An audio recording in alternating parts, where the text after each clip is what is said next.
I say this to you guys all the time. I mean, it is a ton of fun covering the Philadelphia Eagles. Welcome aboard, and it is an absolute football Friday. Prior to going on the air, deal's been constructed. And I'm going to say this before we get into the details of the deal with Bryce Huff, okay? Before we get going into this here, okay, I want everybody to know that this is why the Eagles and Jalen Hurts and that football team win, is because the general manager can pivot and get out of issues when it comes to player contracts. I thought this was going to be a Death Star. You know, what was the comment that Philadelphia made, the general manager?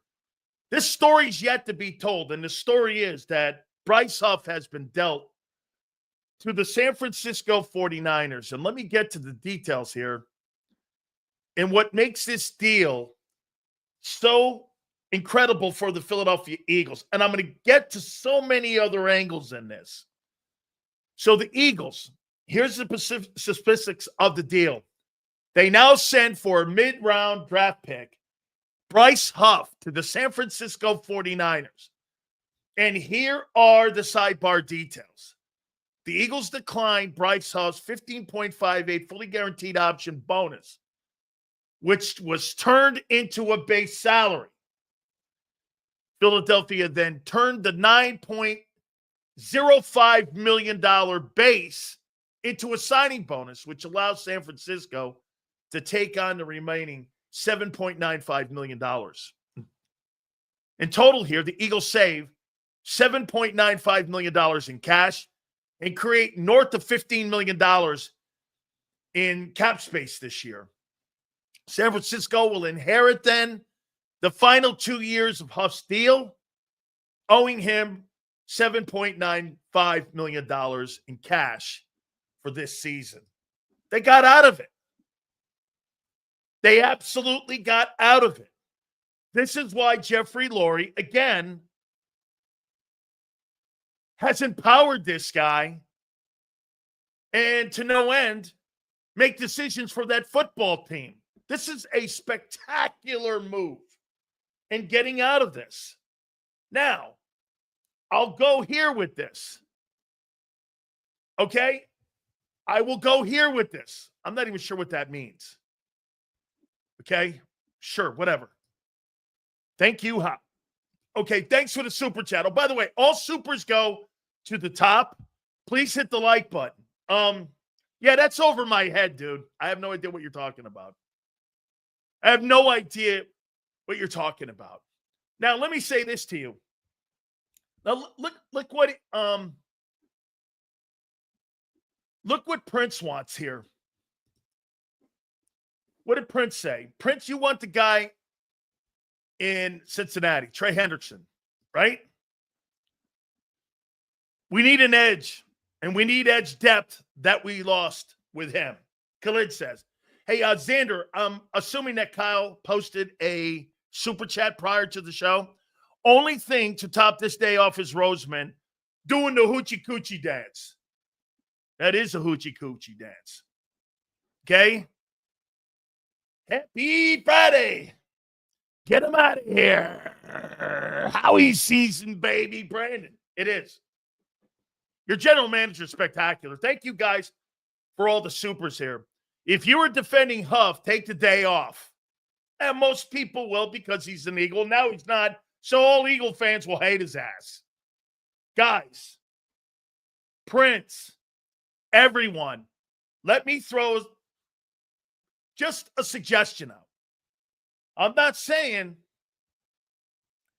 that this is what they're going for and what they're thinking. So how much cap space? Kyle, do me a favor.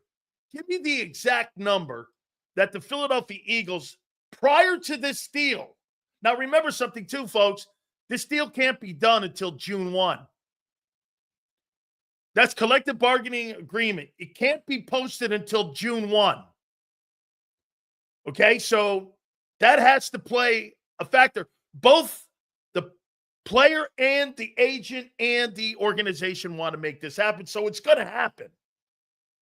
But it can't be posted due to league rules June 1. I want to show you this, and you tell me if you're on board with this or not. And Prince, you're right. Trey Henderson's a great-looking name. I don't like the edge room. I just don't. You're really banking on a lot with Jalix Hunt and Nolan Smith. You really are. Now, one thing you proved a year ago, you don't really need elite pass rushers at the edge. Can I throw this at you? So I'd like to know. Here's Bob. Bob, you're a really good guy with this. This is good. I trust you, Bob. Okay. Total cap liabilities, 302. I want to know what cap space is. 25 million. Okay. Bob, $25.8 million. All right, guys. How about TJ Watt? How about going and trading for TJ Watt? If you're expecting, let me tell you something. You add TJ Watt to your room, and you put Watt and Carter on your front seven, I mean, we're talking about a different ball game here. Looks like the Eagles are going to get audited soon. Hey, you're going to check out that credit card, aren't they? You don't understand how happy this trade makes me. You should be. It's a great deal. Why not TJ Watt? Look at this guy. Not to Watt. Why not? He's a preeminent pass rusher in the game today. Why wouldn't you? Are you under the impression he's long in the tooth? You're crazy. I would fall on my knees if Watt came to Philadelphia. Why not? So this guy says TJ Watt's injured all the time. TJ Watt, Ben says, would be a dream for me. Senor says he's injured all the time. Let's take a look at that. TJ Watt. Take a look at his numbers and see if Prince is right that he's injured all the time. Okay? So, last year, 11.5 sacks. Last 2 years, he's had 30. He was hurt in 2022. Before that, he's only been injured one time in his career where he missed significant time. 22.5, 15.5, 14.5, 13.5. It's an absolute not true comment. You've created space. But first, let's walk back here on exiting out of this deal and what makes this thing so insane. I mean, they created cap space. They moved a player without significant damage to their salary cap, knowing full well they got to start paying players in the next couple of years. This is why Josh Allen, this is why other quarterbacks in the National Football League do not win. It's because they do not have a general manager that knows how to get out of bad deals. Let me put this out there to you. You're going to be involved in more bad deals than you are good deals when you're a general manager. I mean, you're gambling when you go to free agency. You know, you're gambling just as much as you are in the draft, but the only difference is in the draft is that you're not spending a ton of money like you did with Bryce Huff. Okay? Maybe he goes, Bryce Huff, to San Francisco and fits into that system better. I'm going to make a comment here on Josh Sweat and Milton Williams and how this all ties in to, again, system guys. Now, we talked about this yesterday, but I want to reiterate it one more time here. The fact that you were able to, because of the collective bargaining agreement, move around the money and move around the guarantee and move around the base.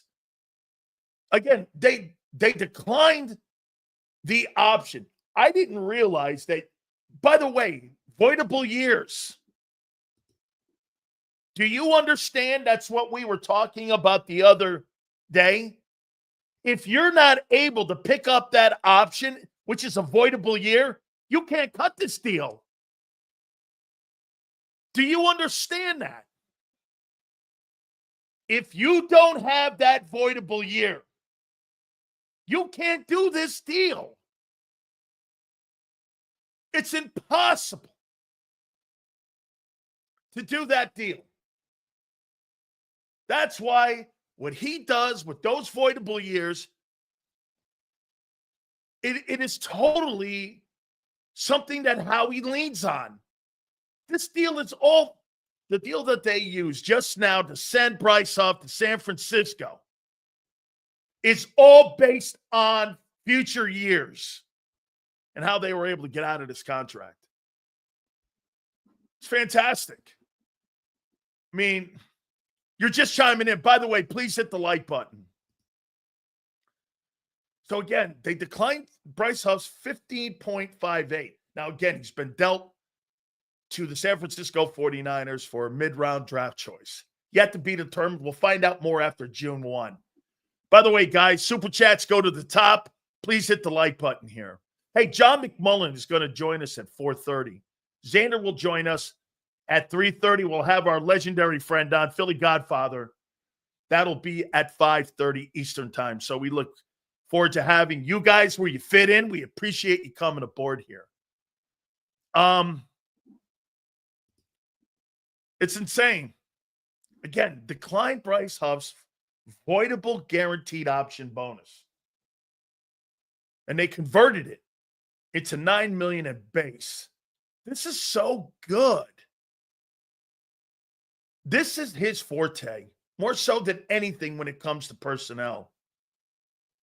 They turned that bitch into a signing bonus. And then this allowed the money for San Francisco, which, by the way, is stretched for money themselves. So they're basically getting Bryce Huff this year for $7.5 million. That's what they're getting him for. Almost $8 million, I should say. And the Eagles saved $8 million and created north of $15 million, probably $15.3 in 2025, giving them around $25 million in salary cap space. And they're paying Huff this year in San Francisco $7.95. And I'm very sure of it. They're restructuring the contract so San Francisco could get out of the deal if Huff sucks again like he did a year ago. It's a great deal for both teams. Howie is a Hall of Fame cap manipulator. He absolutely is. Hendrickson would be cheaper. But I would say this to you. Let me ask you this. I get you want an edge. Do you want to break the plan up? Do you want to go in a different direction and go out and gamble with the one thing that makes you spectacular and why Josh Allen and Lamar Jackson can't win? And that's because the guy running your salary cap, you're great because of what deals like this are done. This is what makes you great.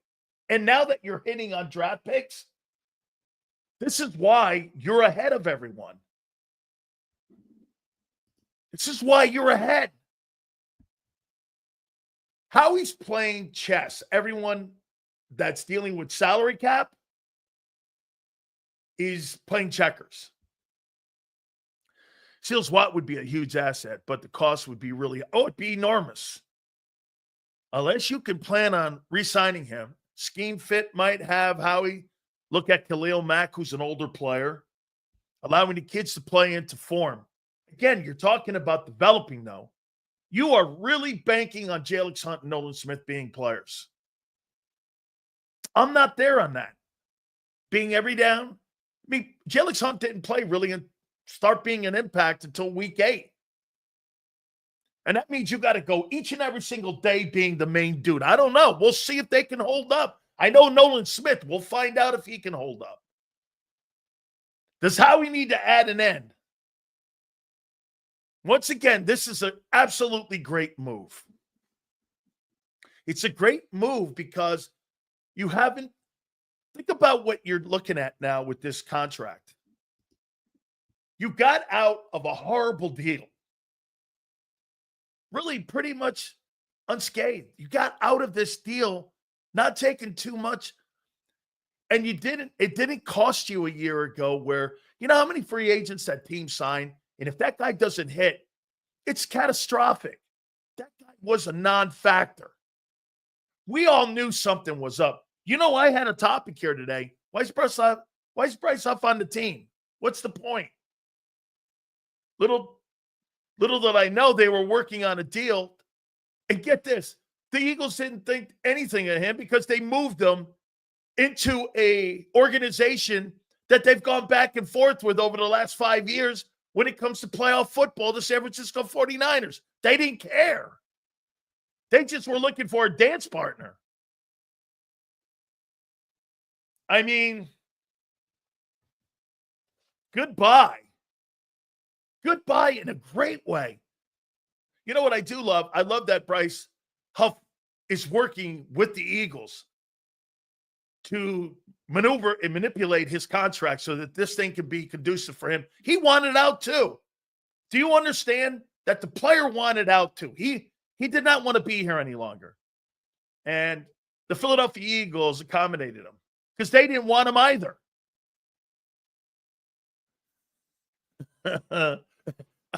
He's now your favorite wizard, Pat. I like it.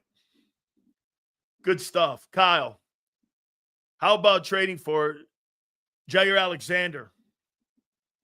Here, love, I'll get to what am I giving up, though? This is how we do it on Friday night. I know, right, Ben? It's like a media dump. It's like a media dump here. As you head into the week, buy this. Hey, get this. He did it really close to June 1, didn't he?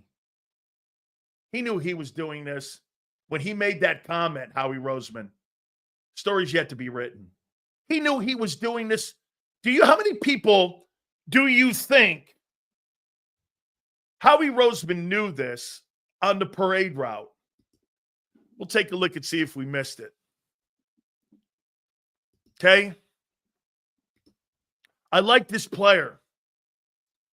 Okay, I do. How much do I have to give up with the number 1 overall selection? Is Jacksonville going to want a draft pick for that? I believe Howie Roseman knew the moment the Super Bowl ended on February 10th, he had to come up with a way to move Bryce Huff and get that guy off the books.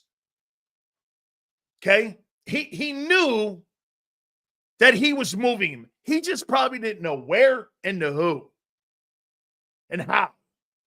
Figured it out. Absolutely sensational. It's a great move. I mean, the money they saved. And here's Adam Schefter. Before the trade can get finalized next week, the Eagles restructured,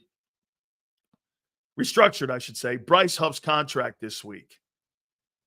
So they were that's why he wasn't at OTAs, is because they were reworking and restructuring his deal so that they could move him. Man. So when John McMullen and all the beat writers were out there going, where's Bryce Huff? They knew something was cooking. He was set to make $17 million fully guaranteed this season from Philadelphia, but the Eagles now will take on only $9.05 million in salary, leaving the 49ers responsible for the remaining money for the year. They basically split the difference.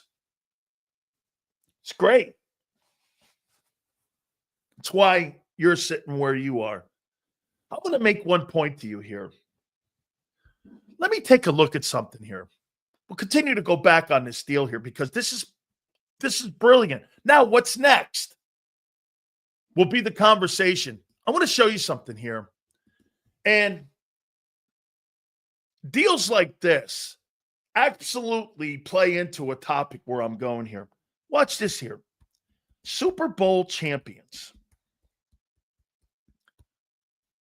List of Super Bowl champions. I want to make a point to you guys.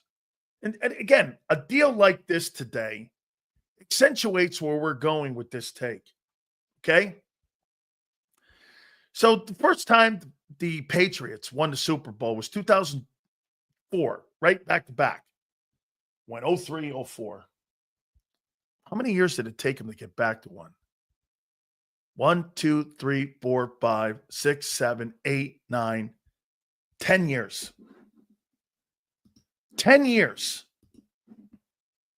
It took them to get back to a Super Bowl after those two. I'll tell you something here. With the Kansas City Chiefs a year ago, having 12 one-score games, and the way that offense line looks, and the way that roster looks right now, I'm going to make a proclamation to you. If Kansas City wins 9 games, I'll be stunned. I'll be stunned. I mean, the Eagles, I criticize you guys all the time about the losses that you had on that side, and then you pull a deal like this off for Huff to San Francisco. And you're constantly, Kansas City's not doing this. They're not doing this right now. They're losing talent, and guys are getting older. I saw Patrick Mahomes, and I'm like, how come when I look at Kansas City right now, I feel that's an 8-9 win team. 12 one-score games a year ago. Try doing that again. You know, I bang on the Eagles, and then I look at Kansas City, and I go, I'd rather be in Philly's room right now than Kansas City's room. And you got Patrick Mahomes. I'd rather be the Eagles than Kansas City. I don't see Kansas City competing with you ever again, at least not for the next 6 years. And again, I have great respect for Mahomes. I have great respect for Andy. Bro, these things are not guaranteed. But when you got a GM cutting deals like the way he's cutting right now, and to get out by not really getting killed on this deal is insane great. That's what makes Howie better. You got to say it, than Brett Veach. Are the Eagles outscoring the Cowboys in the headlines as well? Dude, absolutely. Anthony throwing shade as he walks out the building. Goodbye, Huff and Puff. Dude, you guys are so far ahead, you're lapping the field. You are lapping the NFL right now. Holy cow. Absolutely fantastic stuff, man. What a way to end a week. Next week, they're going to be back out there for OTAs. You know what, too? I'll tell you this. That gives an organization energy. Energy in the building. When you got a GM that's doing this. Hey, look, Bryce Huff didn't fit here. He didn't. Because you know why? He couldn't do the things that Vic Fangio wanted him to do. It's not that he hated the player. Hey, there's nothing personal here. I'm going to give you an example about Milton Williams and Josh Sweat here. Because guess why? If you play here in Philly, that doesn't necessarily mean you're going to have success somewhere else. Because their definition of great player is different than other teams. We talked about this yesterday with Xander. I think that New England Patriots are going to be highly disappointed with Milton Williams. Why would they be disappointed? Again, this is why we, or you guys, I should say, were disappointed with Bryce Huff. Why do you think Patriot fans are going to be disappointed with Milton Williams? You have an idea why? No, that's not why. A little bit, not much, but we'll see what you say to it. Why do you think they'll be disappointed? Carter? He's not a $26 million player. He's a $26 million player in Philly. He's not a $26 million a year player in New England. Why? The definition of greatness and great players in Philly is different than, say, Dallas. I pointed this out to you. The Dallas Cowboys definition of greatness when it comes to a player is a guy who doesn't do all three things: drop, play the run, and pass rush. Finding guys like that is so hard to find. So how many teams, John McMullen said it on Birds 365 today, how many teams have players like that on their team? Really, there's only one. It's in Philly. So the mold that they're looking for, you think New England has guys like Philadelphia has? Absolutely not. They don't have 3-down players, or they wouldn't be a 4-win team. That's called scheme fit. It is. Gavion, right. It's a scheme fit. You've got to be a 3-down guy to play in Philadelphia, or if you can't, you're out. Bye, Huff. Bye, Reddick. Hassan Reddick and Bryce Huff. The only difference, Huff's a better pass rusher. The reason they're not here, they can't do all three things.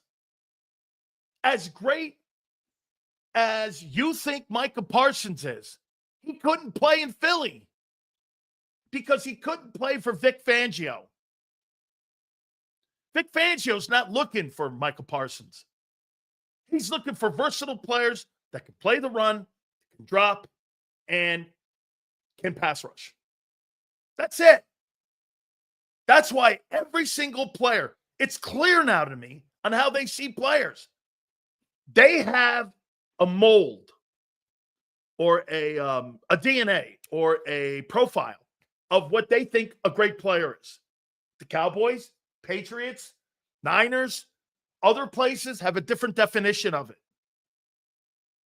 Okay? And David goes, not true. He is the only one-trick pony on the team. He's the only one-trick pony. That's why it's hard to determine his value. Okay? That's why, again, one-dimensional players cannot play in Philly. Okay? Now, TJ Watt can drop, can rush, and play the run. That's a fit. Trey Hendrickson's not a fit in Philly. He can't play the run. I saw Fred Johnson beat the piss out of him. Fred Johnson, if Jordan Mailata had played against him, he'd have put him in a slingshot and shot him over the bow. I mean, it is clear to me on what they're looking at and profiling in players. That's how they landed on Jalix. You know, when I went like this in the draft, why did they draft Jalix Hunt? I see it now. He's got a skill set that he can drop, he can rush, and he can play the run. You guys have put players in place, okay, that other teams would not look at in the same light. That's why they found Zach Bond. You know why? New Orleans has a different definition of great players. Why do you think when they looked at C.J. Gardner, they didn't see it? They looked at Zach Bond and didn't see it because there's a different definition of what they're looking for in a type of profile player. It's so simple now. You guys look at players 100% differently than what other organizations do. See, somebody will look at Michael Parsons, like I said, and go, what a great player. He can't play in Philly. If you're not willing to play the run, you can't play here. I brought this up again yesterday, and I'll bring it up again. He struggles against the run, and the Cowboys struggle against the run as a unit. I don't know. Most people would probably say that that's a coincidence. I say if you got the top player on your defensive team, and that's your best player and your signature player on your defense, and the one thing your unit can't do and he can't do, I think there isn't a coincidence. I think that's who it is. And you build your team around that same thing. That's a finesse defense in Dallas. They're not physical. The Eagles want to be physical with you. But again, Still, as I said it all last year, that the Chiefs looked old and worn out. Yeah, and you know what? I saw Patrick Mahomes trying to make an excuse there for Travis Swift. That's my new name for Travis Hunter. For Travis Kelce, my new name for Travis Kelce is Travis Swift. This guy's more concerned about his Instagram followers and hanging out with his chick than he is actually playing on a football field. Albeit you're 35. Son, it's time to put it down. It's over with. Travis Swift, that's his new name. I mean, dude, Kansas City, if they win 8-9 games, I'll be stunned. I'll make it. Hold on. That's another big Sills prediction there. I don't see it.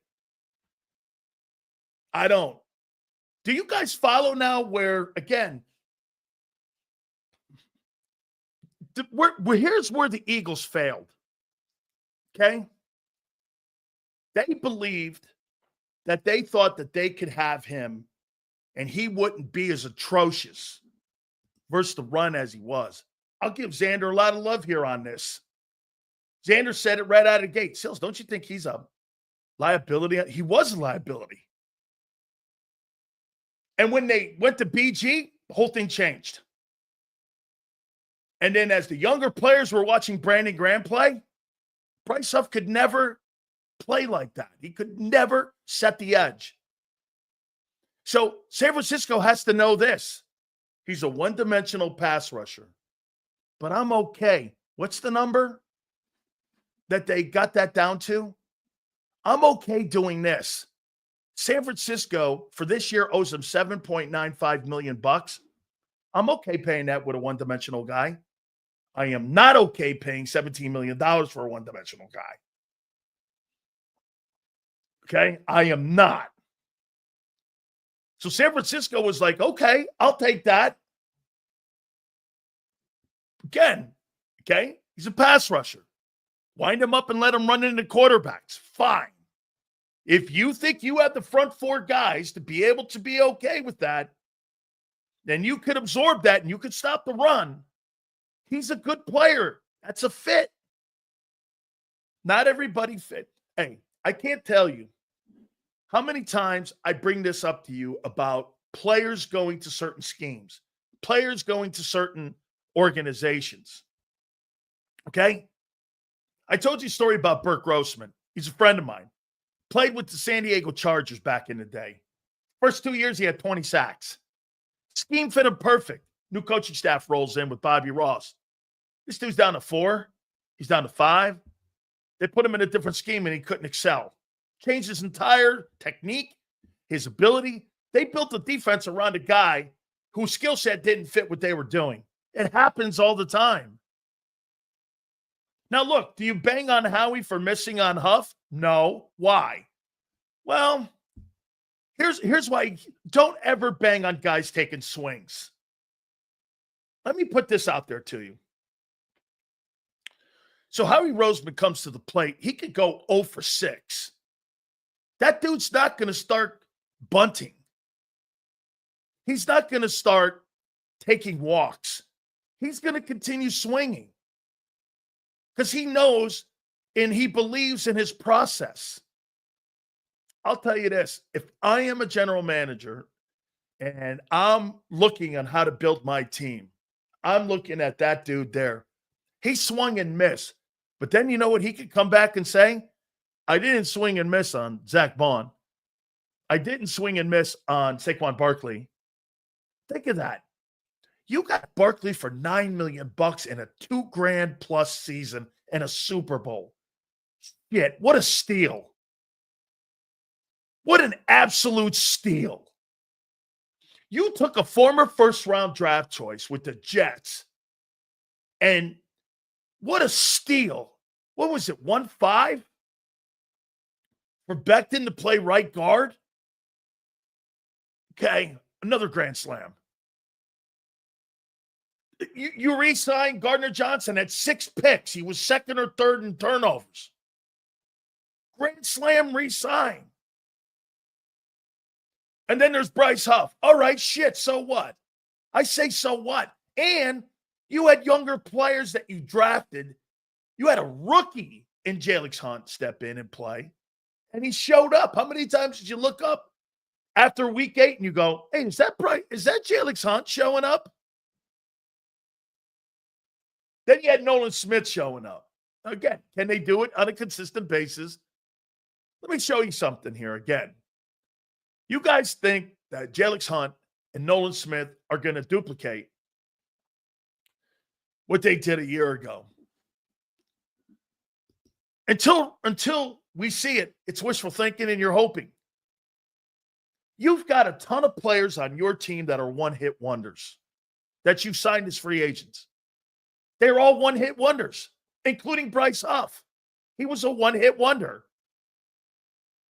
There's like 3 players on your team that are one-hit wonders. Okay? You don't know Nolan Smith's going to be in that room. You don't know Jalix Hunt's not going to be in that room. You've got to see these guys elevate their game each and every single year. The truly great players elevate every year.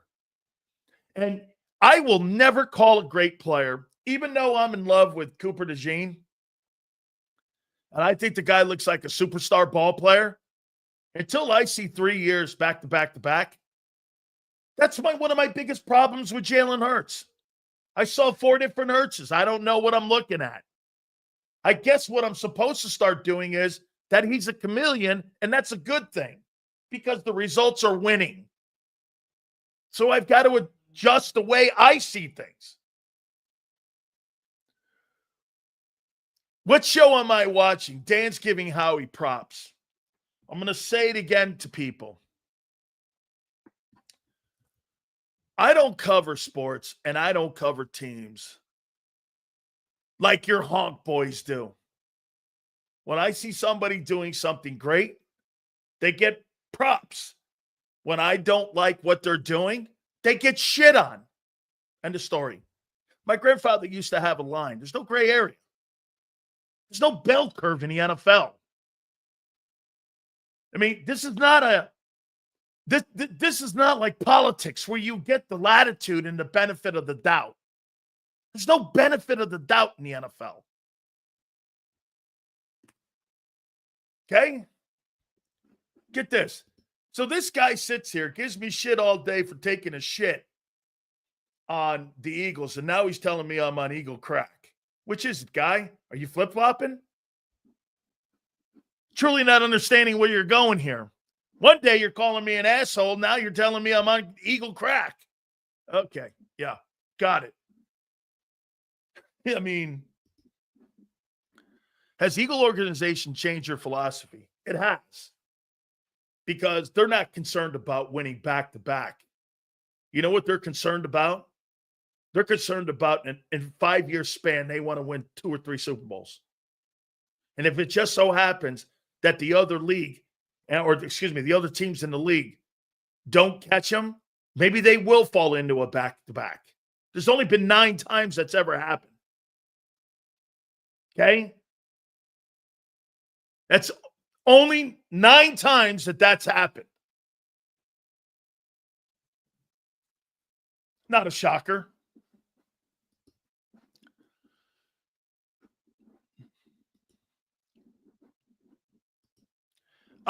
Yeah, so you got no. That's how I cover. I call you an asshole every day, Sills. I stand by it. Me too. Hey, wait a minute, Prince. Are you suggesting I'm not? Okay, if you're suggesting I'm not, well, yeah, I'm going to dispute. I'm going to fight you back on that because I believe I am. Right? Kudos to you, man. Let me reiterate the deal here. It's really great. Eagles declined Bryce Huff's $15.58 million fully guaranteed option bonus. Again, voidable years. They turned that and switched it into a base. I don't know if I've ever heard that. Then Philly then turned the 9.05 base salary into a signing bonus. So they basically fully guaranteed it and went here. And then It allowed San Francisco to pick up the remaining 7.95. Remember, he's going to make 17 something this year, right? So the Eagles saved the 7.95 that San Francisco's going to pay and created $15 million in cap space. This will be after June 1 next week. Sunday's June 1st. So about second on Monday, this deal will become complete. And Bryce Huff wants out too. Okay, no problem. Not every player fits into a system. Absolutely true. You know what? Let me point something out to you here. Moves like that win you Super Bowls.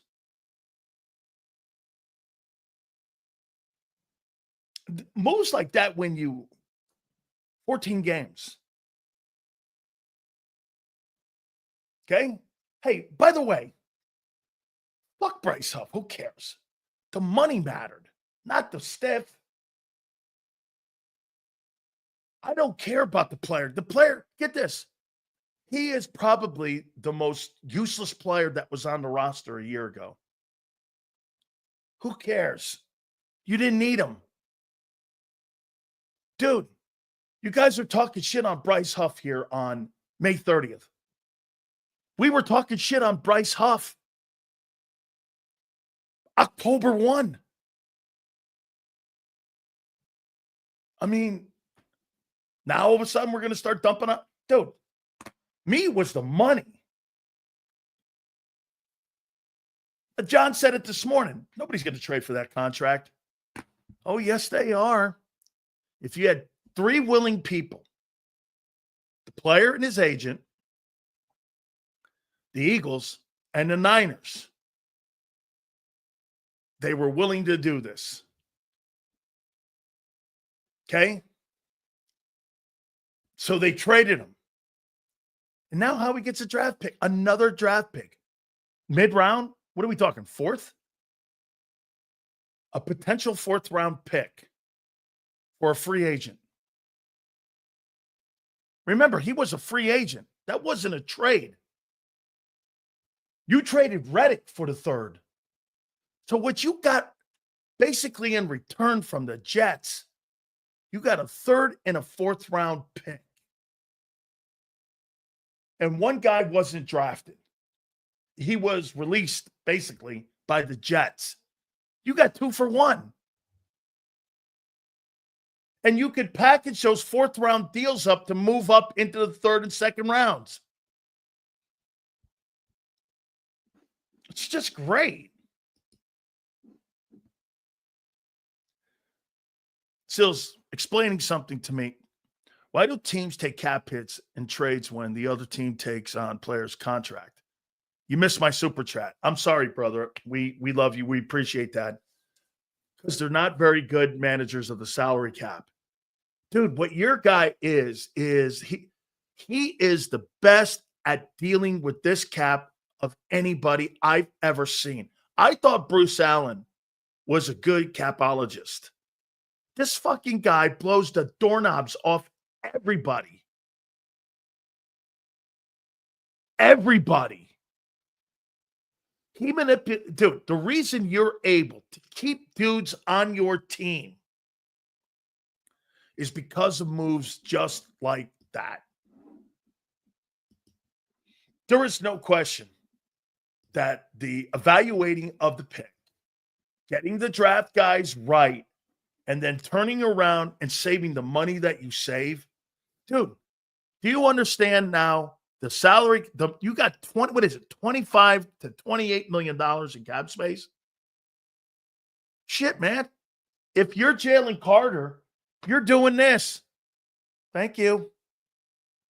I'm going to get some of that Bryce Huff money. And you get this. It's a non-factor. He wasn't a contributor last year. He was a liability last year. So you just went like this. I got rid of a liability. And I got a draft pick out of a liability. You, in theory, almost recovered that third-round pick that you traded away for Jahan Dotson. Stroke of genius, man. And here's why you could take what I'm saying to the bank. Because I don't praise people. But I praise greatness. It's a fucking great move. You got a draft pick from a liability, money-wise, production-wise. Again, I don't, and I'm not banging on Howie for taking a swing at Huff. I would too. Hey, $17 million when the market is there for around $25 to $30 million for an exceptional pass rusher. 17 is a steal to try to find out if the guy could be that dude for you. Okay, so I landed on Zach Bond, and I got production from my draft picks.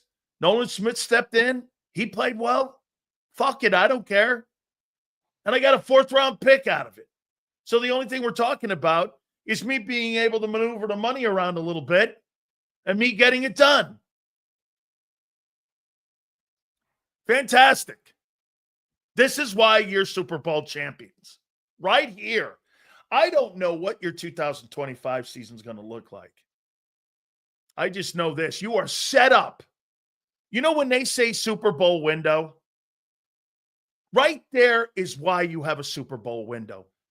It is the players on the field, but it's also creating the room for the players on the field to sit there and develop. How many teams don't get a chance to develop players? Look at the Cowboys. Cowboys are a prime example of this failure. You know why they can't do this? Because the owner doesn't want to spend the money up front. He wants guys to earn it. Well, guess what? That old style way of thinking, they're progressive thinkers in Philly with how they spend money. This right here, all seriousness, I like to jack around with you guys, but this is fucking great. Seals the Eagles said, no need for divorce attorneys. Bro, it's a great analogy. Let's mediate this like adults. So, like, what do you get? Like the Wedding Crashers? Hey, you take the Sky Miles, Prince. Give her the Sky Miles. Is that what we're doing here? And then slid the ring across the table and said, Bryce Huff, leave the keys at the door. Alimony is up front. See you later. So hey, Prince, that's what we did here. I'll tell you what, Prince, you want the Sky Miles? They're yours. Okay, you want the 2 Beamers? Here. Okay, and if you want to throw a couple Sky Miles my way, we're good. Is that what we're doing? All right. We talked them into trading for a Super Bowl champion edge. Hey, that's why they kept him on the roster. Because they didn't get this. I thought that would really hurt his market value.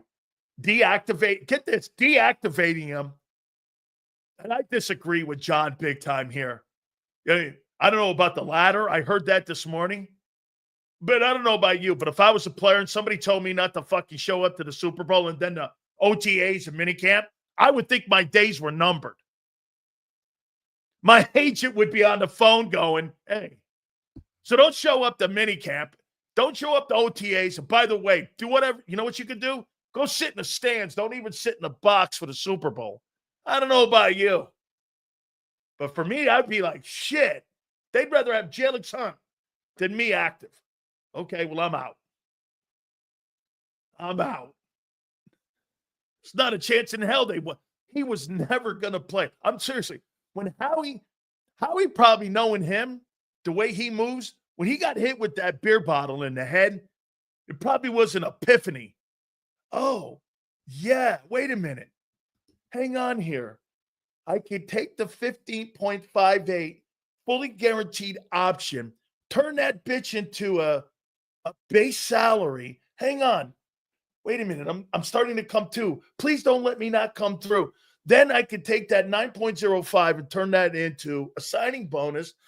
Yeah, wait a minute, Mike. I'm bleeding from that beer bottle hitting me in the head. And by the time the damn parade was over, he had already figured out how to move him to San Francisco.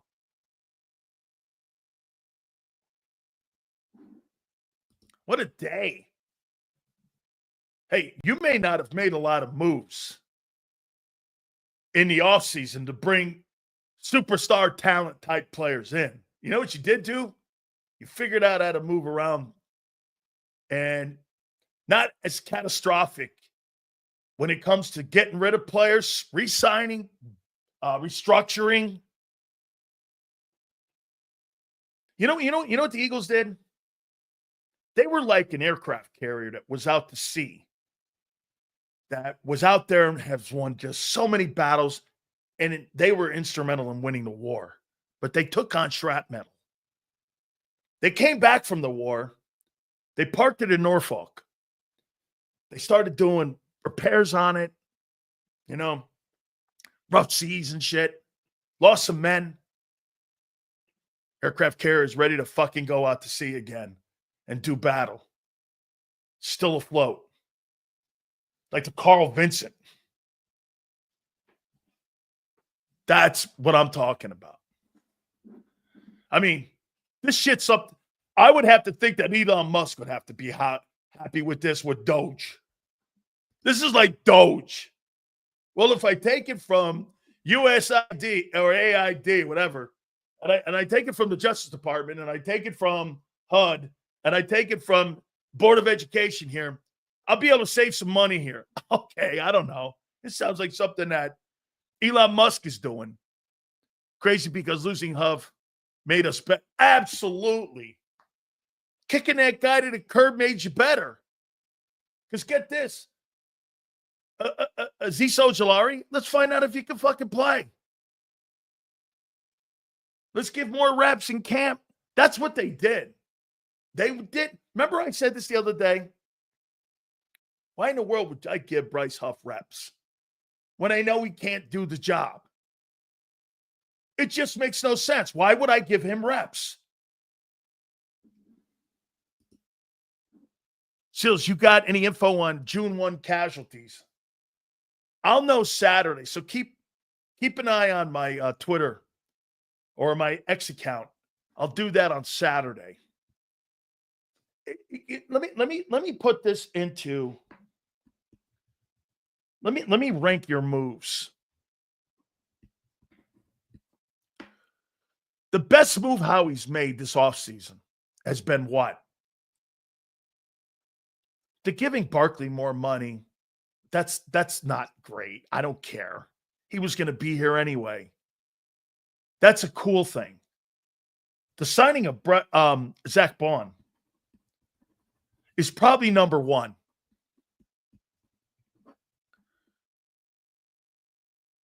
The Cam Jurgens deal was good.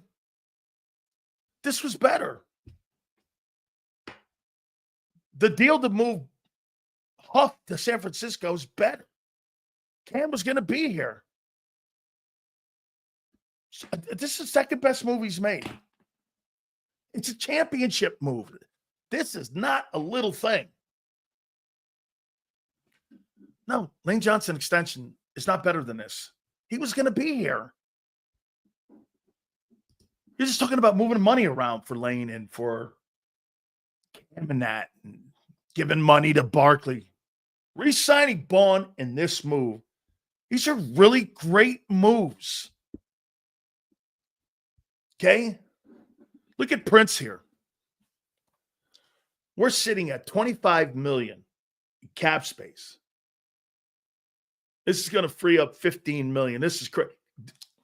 Think of this. You're the Super Bowl champions. You got $40 million in cap space? Heading into June? You show me another fucking team like that's even close to that. I mean, you're the champs and you got cap space. Then you could take a look at cap casualties. Remember, he said something. I don't know if it was the combines. Somebody help me. I don't remember if it was the combines or it was, I don't remember either the combines or the draft. How he said this. He goes, listen, It's not going to look the same. But what was the line? Let it play out. If you like this move, hit that like button.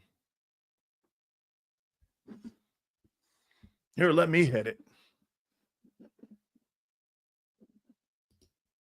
There. I just hit it. See, again, for me, looking and evaluating the team where they are, there is no doubt that dude was never going to be aboard that football team come September. I'm talking Bryce Huff. Yes, sir. Howie is elite. I think this just solidified. I mean, I do love Nick Caserio in Houston, but I mean, look at James. James is a Washington Redskin / Commander fan. I'd be pissed off too.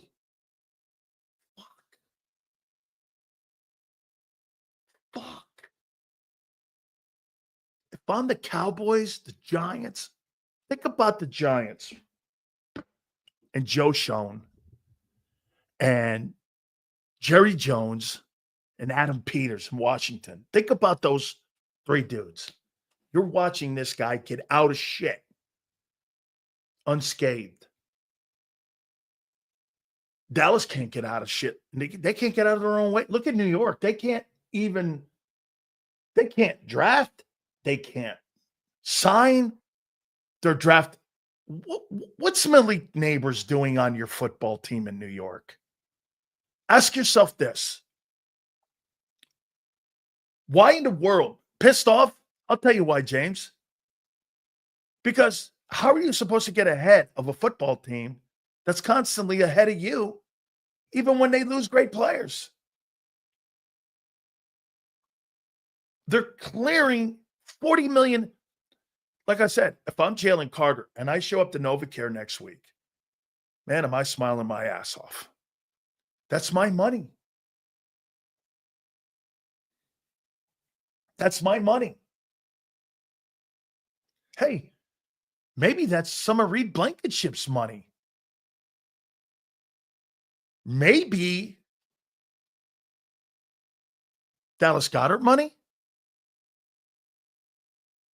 Do you think one of the reasons that Dallas Goedert had to take a pay cut is because they didn't know if they had a dance partner to move around and get rid of Bryce Huff's contract and his $51 million? Now that they've moved that off the books, doesn't that make it, if Dallas has a 900-yard year, 10 touchdowns, now you've cleared some money up to bring him back? Look at how the environment of the salary cap for Philadelphia changed in a matter of 24 hours. So when people say Goddard is not here, I don't believe there's anything on that roster that's a given.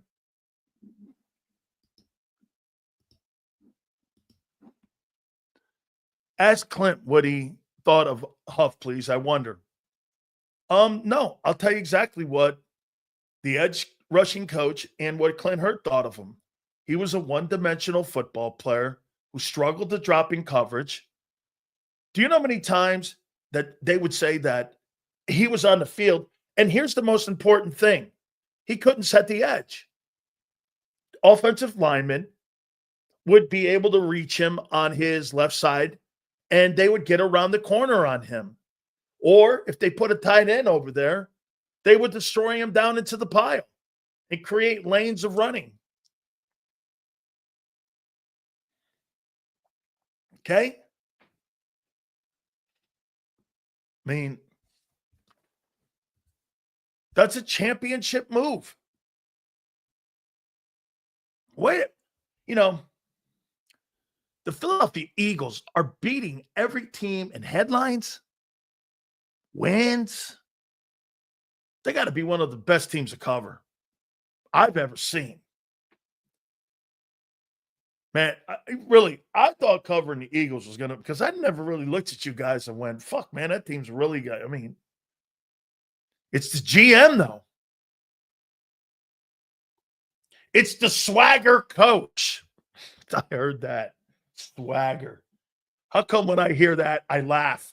When I hear swagger for Jimmy, I stand at attention. I don't know. Swagger. Yeah, okay. Yeah. How about TJ Watt? Would you guys want to try to go after Watt? You got the fucking money. Here's Bob's take on TJ Watt and pursuing him. And by the way, you see on our show, we explore opportunities.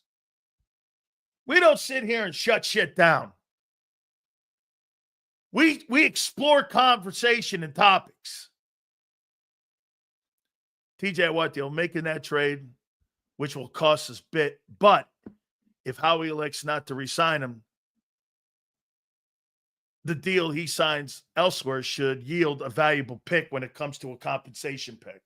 Absolutely. Xander, I just missed the super chat. If we could put that up. It was a blue one, I believe. We can. Guys, I appreciate all the supers, too, that you guys are sending today. If you were here defending Huff, take the day off. There's no defending that guy. People were shitting on that guy in October, like I said. Okay? I mean, I'm pretty shocked San Francisco because they're limited on cap space. They had to get rid of Javon Hargrave in his $20 million contract. Okay? Dude, the guys on your football team right now that are outside of Jalix Hunt and Nolan Smith, sorry, I don't see it. You're very limited at edge right now. Now, what did they do a year ago? A 3-man rotation. So let me ask you this. Okay, do you go to TJ Watt route? Or do you find another rotational guy? Because let's take it for what it was a year ago. I'll tell you what. Do you make a call to BG? Hey, Brandon, now that we got rid of Bryce Huff, I don't know. Do you do this? Hey, Brandon, how'd you like to be the third wheel and back up Jalix Hunt and Nolan Smith? And your 3-man rotation would be those guys. Hey, like I said, I'm talking options.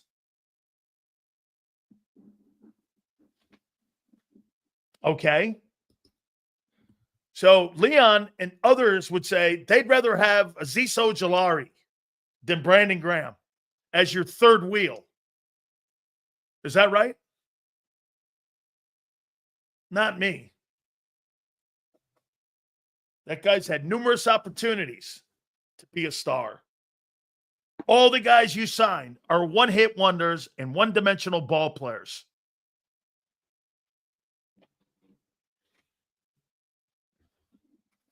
Great question. Danny, why does a team need so many backups on a stacked team? Hey, Barb, do you not agree with me? One of the reasons that you were Super Bowl champions, Oren Burks, Fred Johnson, Isaiah Rodgers, Tristan McCullum, Tyler Steen, all those guys who came in as backup roles when needed to plug in. You won a Super Bowl because you had that dynamic also. Okay? Those guys all came in and played in backup roles.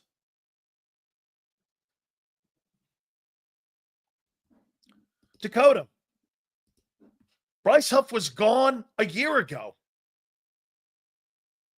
He was when they pass out Super Bowl rings for people that were on that team, you know what he should get? He should get a gummy bear ring. He played no and had zero impact on that football team a year ago. Shit, let me put this out there to you. If Bryce Huff's contract wasn't on that team, you think you'd have kept Josh Sweat? I think at least would have been a bigger conversation. Yeah, one of them gummy bear rings. Those things you suck on. Stroke of genius. Thank you, Rodney. Stroke of genius. Hit the like button, guys. By the way, you guys have to hear this guy's song he made for Big Cells. Fucking epic. I love it, dude. It's one of the best songs I've ever heard. I may have to play it if you give me permission. Hey, Sills, with this trade of Huff to the Niners, what move do you feel they need? That's where we're going to go next to make with the money they freed up. Again, remember, you got players on the back end you got to deal with here. Thank you, Sig. That was an absolutely great video. They're setting up for Carter's contract for sure. Thank you for being a member for 2 months. By the way, don't forget, Xander's going to join us at 3:30, and Philly Godfather will join us at 5:30. Appreciate him. We're going to talk with him. Talk about the odds, the Eagles potentially winning the Super Bowl. Showing Sills some love. Rodney, we appreciate you. I love when people show the show love. By the way, if you like the Bryce Huff move, please do me a favor and hit that like button. Thank you. What do they do next? Have we not learned one thing? You guys may not need. I fall into the media trap too. I fall into the media trap. You know what that is? Let's look at the big names. Trey Hendrickson. Prince, no, I'm not taking a shot at you here. Trey Hendrickson, TJ Watt. Do they need that? Shit, you didn't need it a year ago. I think you need more D-line guys, not edge guys. I think you need more depth in the defensive tackle position. Why? A Vic Fangio defense is not predicated on edge rushing. It's predicated on drops, stopping the run, and rushing a passer. Okay? Not just one-dimensional pass rushers. Right? Did that show you one thing about his style of defense? How important is edge rushing to Vic Fangio? You know how important it is? I'm going to show you this. So Howie Roseman signed a guy. Hey, will somebody hook me up here? Was Bryce Huff signed before or after Vic Fangio became the DC a year ago? Does anybody remember? Does anybody remember how that progression went? Was it Huff signed free? Vic had to be the DC, wasn't he? I thought that happened right after the season. Okay.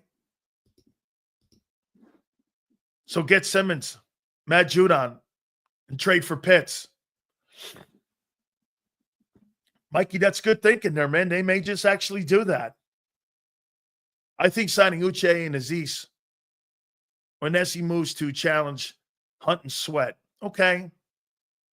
You mean Hunt and Smith. All four will be better players going up against Jordan and Lane. Yes, that's iron sharpens iron stuff. Absolutely true. And by the way, you're right. That's why you sign free agents. You sign free agents because what you want is your draft picks to beat them out. Like, there's not a chance in hell Howie Roseman or Vic Fangio is rooting for Adoree Jackson to win that job. They are not hoping for that. They're looking more for the guys they drafted to win those gigs.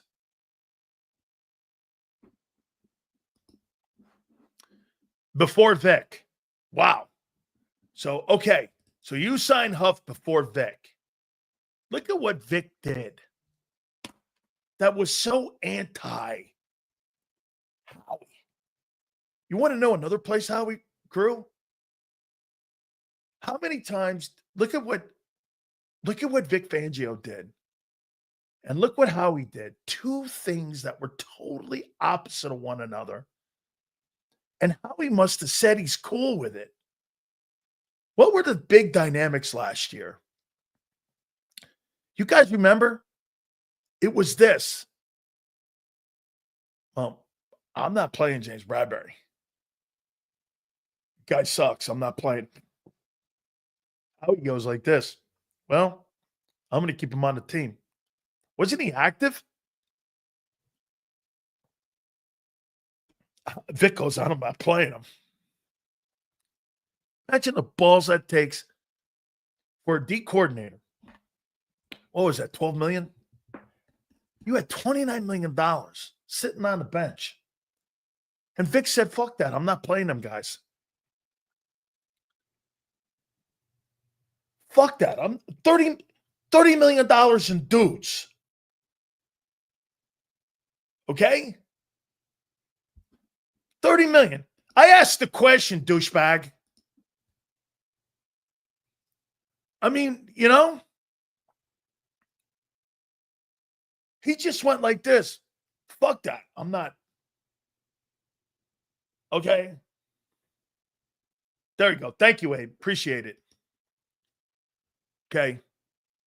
So signed in January, at the very tail end of January. Yet all of February, they went into free agent, signed this guy. And Vic Fangio said, okay, great. Got him in the room and went just like this. Screw it. I'm not playing that guy. $30 million. How he's doing business over there, Vic's doing business over here. It's brilliant. By the way, you got to be a hell of a coordinator. And you have to have a hell of a resume to butt heads. Think of this. Doug Peterson tried. Hey, Prince, do you not agree? Prince, follow me here. Doug Peterson tried butting heads with Howie. And that got him on the unemployment line, right? Vic Fangio's butted heads and said, I'm going to deliver you a Super Bowl. Right? He said $30 million. $30 million in player salaries. Did Bradbury ever get on the field?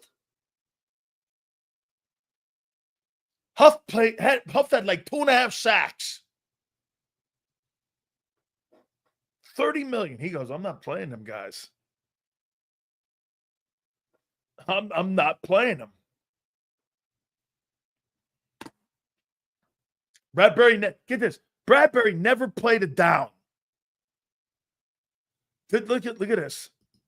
Howie Roseman had $30 million of player salaries that had no impact on the NFC Championship game, the divisional game, and the Super Bowl.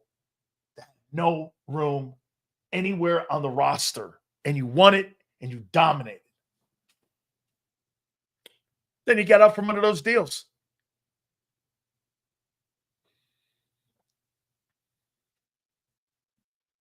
I haven't even picked my topics up yet. This is too good. This is too good. I mean, here. Some of my topics.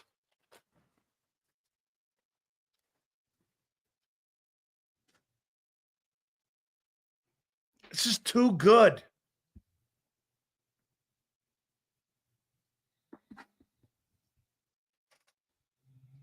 Now, again, June 1st, because of the salary cap that you have, or I should say, June 1st cap casualties, does Howie now have free reign of signing guys and taking a look and going after players maybe that are out there where he's looking at, do you need an A player or do you need a B player?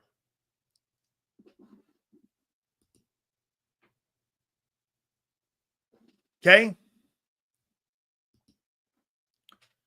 Do you need an A player or a B player?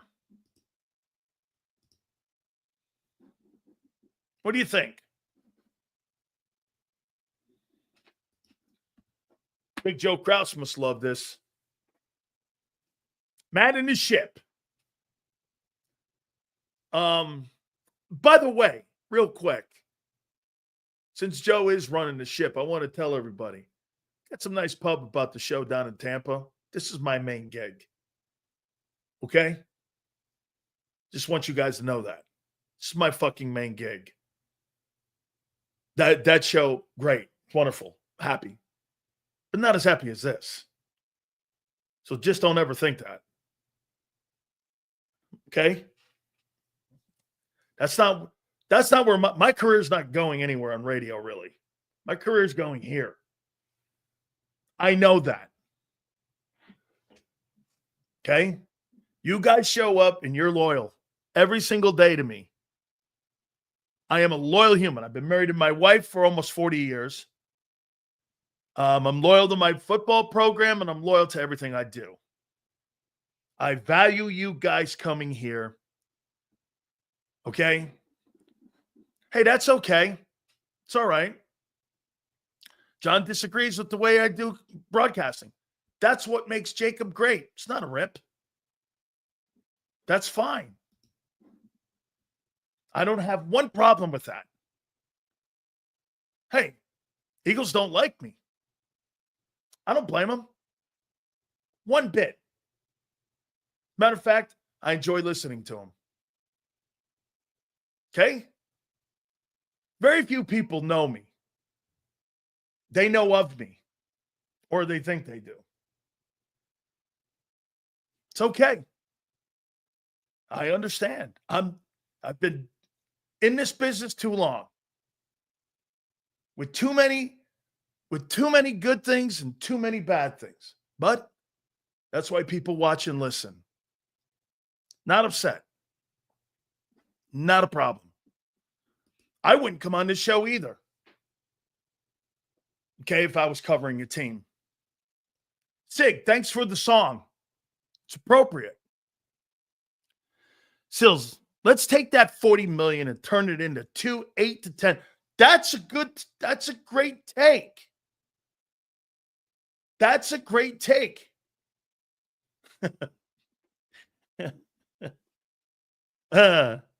Right? Get this. These are always my favorite ones. Hey, this show stinks. Thanks for showing up and being part of it. Thank you. Yeah. Right? Those are always my favorite. This guy sucks. You sucked for the last 4 years. Yeah, I know. Thanks for tuning in for 4 years. Okay? You may piss me off. This is my wife talking now. This must be my wife's burner. You may piss me off, but it's nice to have a voice that challenges thoughts. I've had my criticisms, but your connections are there for a reason. Dank, that's right. That is absolutely correct. Oh, see, I would love to have, Roland, a t-shirt that said, "You suck, Sileo." I would wear it with pride. I would wear that with pride. Okay? You know they're watching. Sills, my boss told us we just landed the contract for a Carnival Cruise Line. Congratulations to you, man. I know the guy who owns Carnival Cruise Line. The guy who owns the Miami Heat. He is a great guy. And I know him very well. As a matter of fact, I just kind of I forgot, Joe. I know the owner of the Heat. He owns Carnival Cruise Line. It must be my CTE kicking in. Shit, I don't know, man. Where are we going here? How are we not using all them picks the next 2 years? He will upgrade the trenches on the ends. Well, shit, man. That's one of the reasons why you got to look at it this way. You've got how many picks now? 21, and then you got like how many picks next year? Like 17? That's fabulous. It's fantastic. Let me reiterate. Leon, thank you so much for the support. Hi, Sills. Punk you, JK, bro. You're a good man. Thank you. Leon. Wait a minute, Leon. I thought I was a racist.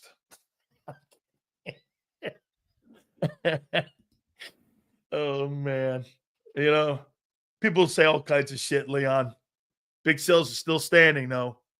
Right, Sig? Still standing. Leon, wait a minute, Leon. Wait a minute. A black guy likes me. Who would have thought? Oh, my God. Can't be true.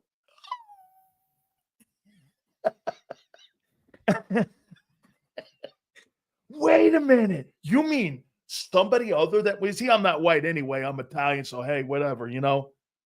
I mean, wait a minute. I see you, Sue. We got to get Huff a hobby. You should make a statue for him, Hoss. I also give Sills shit for Hurts, but he has some valid point. Oh, thank you very much. Okay. Oh, my God, Emrayes, can you believe it? My God, what an epiphany. I have a black friend now. Holy crap. This is incredible. Thank you, Leon. You're my first black friend. Try that on radio. Hey, try that on radio. Yeah, all right. Yeah, hey, Joe Krauss, that'll work, right? Right? Hey, that'll work. Oh, hey. Oh, yeah. Oh, man. That's funny. Thank you, Leon. I digress. Jesus Christ, I haven't even got to my topics yet. Oh, wait a minute. I just disrespected Anthony. Anthony, forgive me. I have two black friends. I'm so sorry. Anthony, I apologize. Don't stop doing it. Okay, I'm on the booty boat now. The Stephon Diggs booty boat. Anthony, I'm sorry. I offended my second black friend. Wait a minute, Mr. Okay, stop it. I've opened up stupid shit here.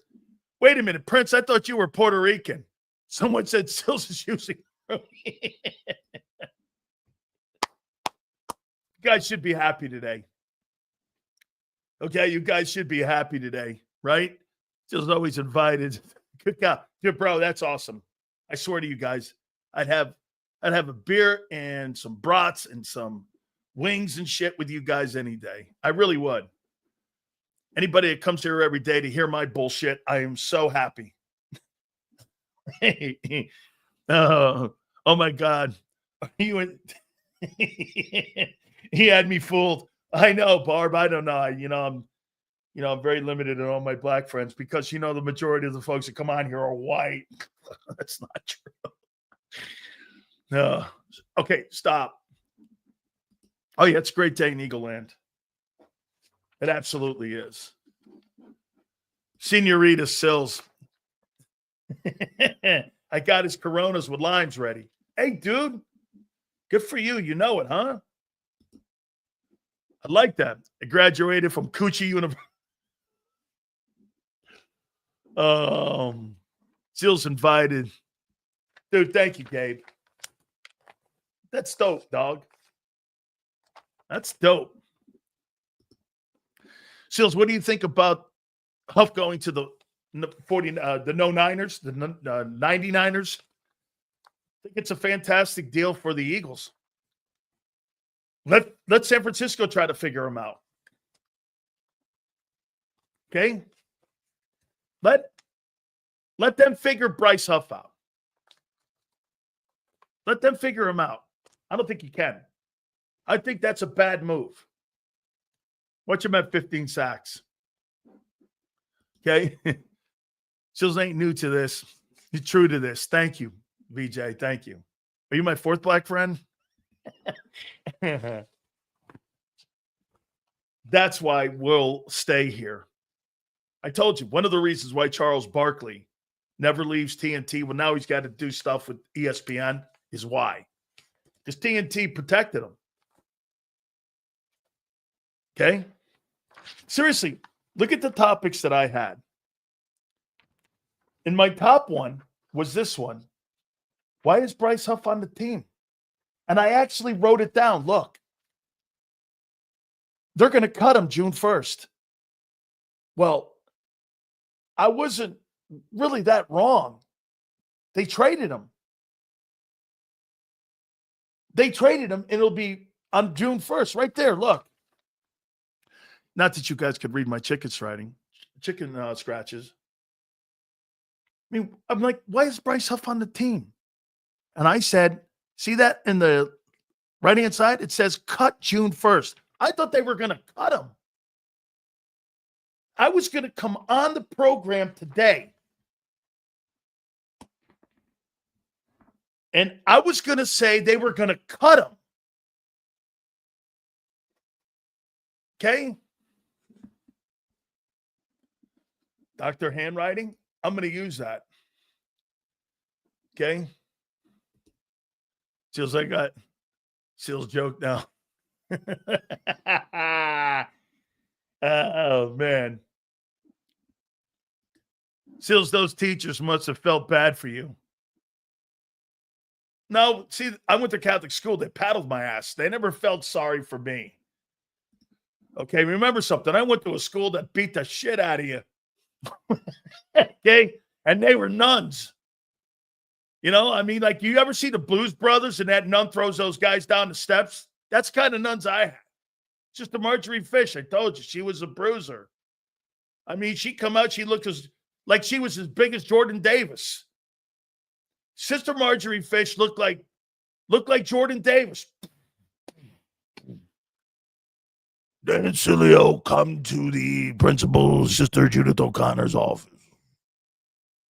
Ooh. Yeah. Come waddling in there, not good, man. Chick had biceps as big as Arnold Schwarzenegger. Like I told you before, I just remember bee stings. I don't know why. It was like the paddle swatting on your ass. Okay? Boom! Like you're being electrocuted. Boom! All right. Yeah. No. Okay. All right. So what's next? What's next? Here, let me read the deal because people are coming in and out of here. Okay? Here is the deal of the Bryce Huff move to San Francisco again. Remember something. We got to keep reiterating this deal. I know some of you have heard this, but let's keep it. Relax, Elizabeth. The Eagles declined Bryce Huff's $15.58 fully guaranteed deal. They turned it into a bonus. Okay? Then they flipped it into a base. Philly then turned the 9.05 of that base salary into a bonus. Which means this. They gave that to him. Do you understand? They gave Bryce Huff $9 million to get the fuck out of town.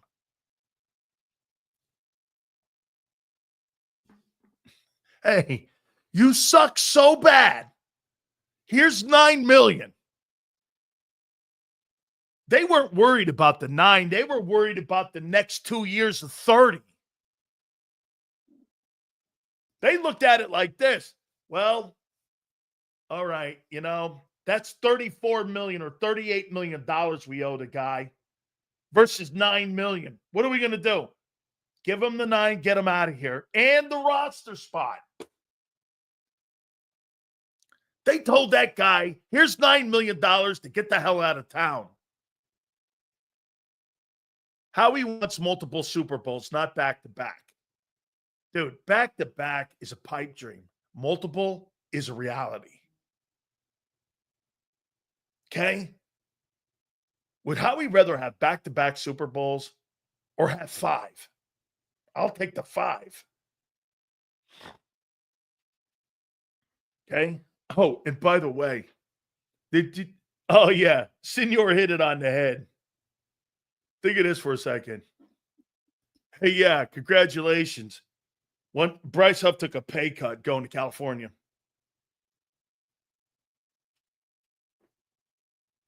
Okay? He took a pay cut. Hey, Big Sills, what would you rank Howie all time? After this past Super Bowl win, how about if he wins 2 more in the next few years, say? Give him 4. 4 in the past 10 to 12 seasons with 5 appearances. Where would that rank Howie Roseman when it comes to all-time great general managers? I don't think you could put him in the conversation of all-time great general managers. Why?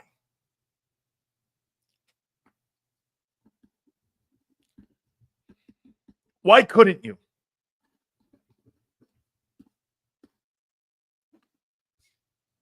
Why couldn't you put Howie Roseman in the conversation of the greatest general manager of all time? Why couldn't you do that?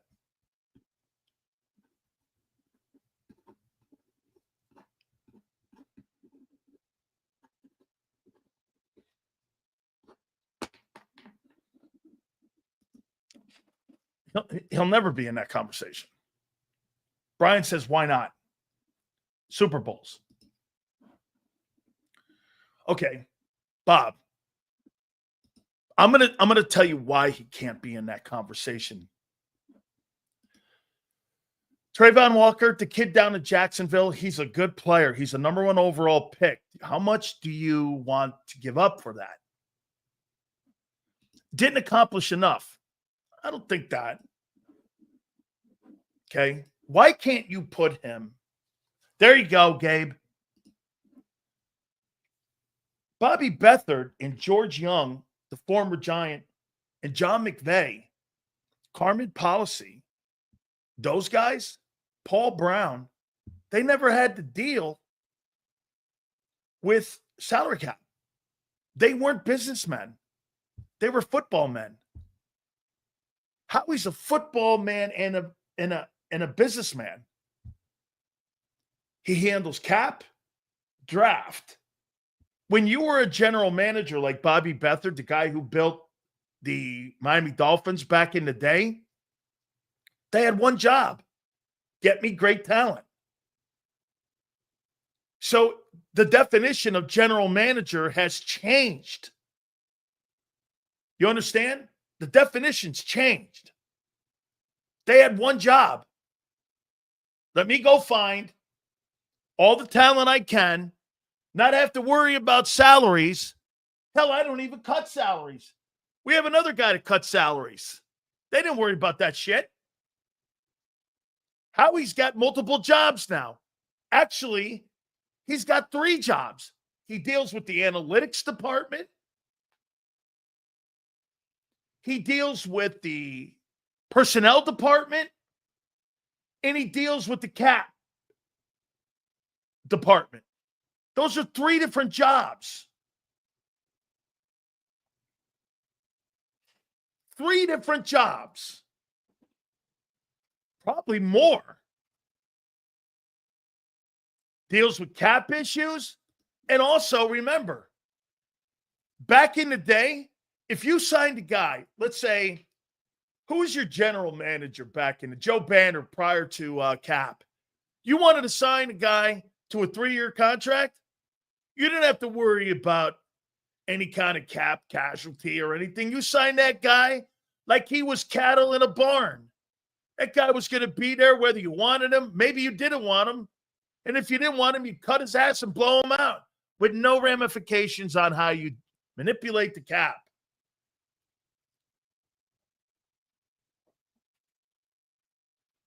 I mean, you can't compare him to Bobby Beathard or George Young or John McVay, policy, those guys. Paul Brown, building and finding players. They didn't worry about money. So when you're talking about doing all those jobs, I think Ozzie Newsome's in the conversation. I think Brett Veach has carved the name out. I think Nick Caserio has clearly carved the name out. It's them dudes. John Schneider, Seattle. It's a whole new room. It's a different general manager conversation. But if I were to say this, after seeing a deal like this, would you not agree? You look at a deal like this. Don't ever tell me Nick Sirianni's importance in that room is more than that, more than that guy. That ain't happening. Man, I can't wait to see Howie Roseman's deal. If that were me and I was the Jets owner, what's another shitty team? Chicago. Who else? Jets, Chicago, Carolina. Give me another shitty team. Tennessee. Arizona. Right? Howie, how much do you want? The Giants. Let me tell you this. You know the best way to get back at Philly is to offer Howie Roseman a contract. If I was John Mara and I got Joe Schoen in the building, that guy just picked Jackson Dart. I don't know. Maybe Jackson Dart goes on and that guy becomes the next Patrick Mahomes or Josh Allen. I don't know. Cleveland, another great example. Andrew Berry's there. He's a disciple of Howie. Boy, I'll tell you. Man, if I'm Howie Roseman, I become a free agent. You know, it's going to be very interesting to see when Jeffrey Lurie sells the team, or not sells the team, but passes the torch down to his kid, Julian. What Howie Roseman's role will be. Will he still be in place? Will Jeffrey Lurie want to carve out his own way of doing business? You know, a lot of kids want to carve their own history out. You know, they just don't want to keep it going.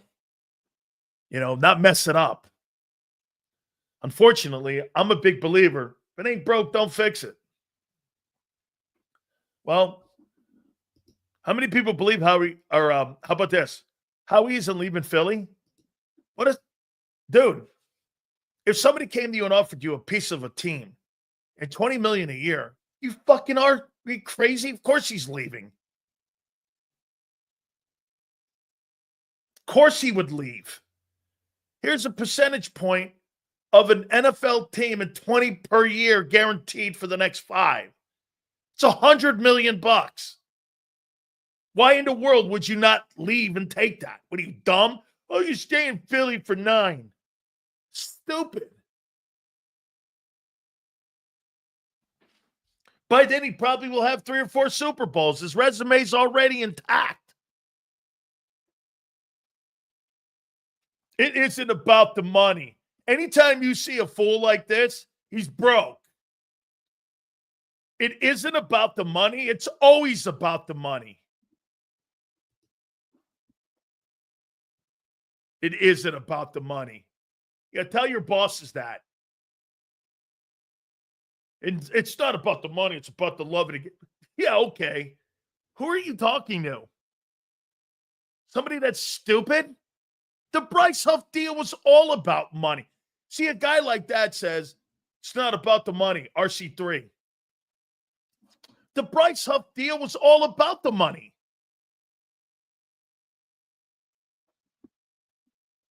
This Bryce Huff deal had everything to do with money. It's not about the money. Yeah, okay. Yeah. Yeah, okay. I'm just saying, if I'm Howie, man, wow, you have a ton of leverage. Yes, I said this, man. I believe that 100%. Yeah, I believe that 100%, senor. Look at you, man. Look at here. Anthony's like, hey, psst, like he's John Gotti. Jeffrey Lurie's John Gotti. Hey. Or he's like Vito Corleone. Come here. Give this job to some Italian guy, somebody, I don't want anybody hurt or anything here. Make sure, because again, I want professionals here with this. Make sure he handles it there, and I don't want this to get out of hand.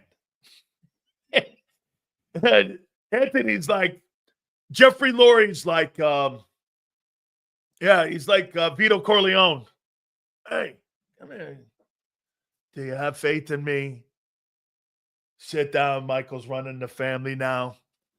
The Don is in semi-retirement. Yeah.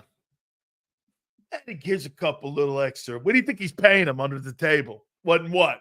Rubles? So nobody could trace it?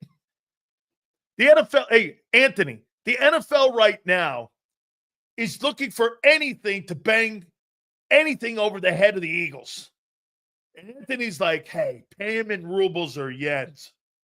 Maybe they won't be able to chase it back or trace it back to me here. I'm looking for an equity firm. I'm going to sell it to a family, or I may be selling it to some of the Saudis. I don't know. Okay. How we got paid an extra $17 billion in rubles. I heard rubles. Is that Russian money? Well, hell, that ain't worth nothing but the best outhouse wallpaper right now. You're giving me rubles? That's okay. I'm not interested. Holy cow. What's next? Post June 1, what would you do? What would you do? Pesos. Oh, that's even better. Okay. Hey, can you imagine this conversation? If you're Bryce Huff, can you imagine doing this? Hey, Bryce, we don't want you dressing for the Super Bowl. What? Yeah, we don't want you dressing for the Super Bowl. Shit. Okay. Hey, Bryce, we don't want you at any OTAs or any team activities. Okay. They gave him $9 million to go away.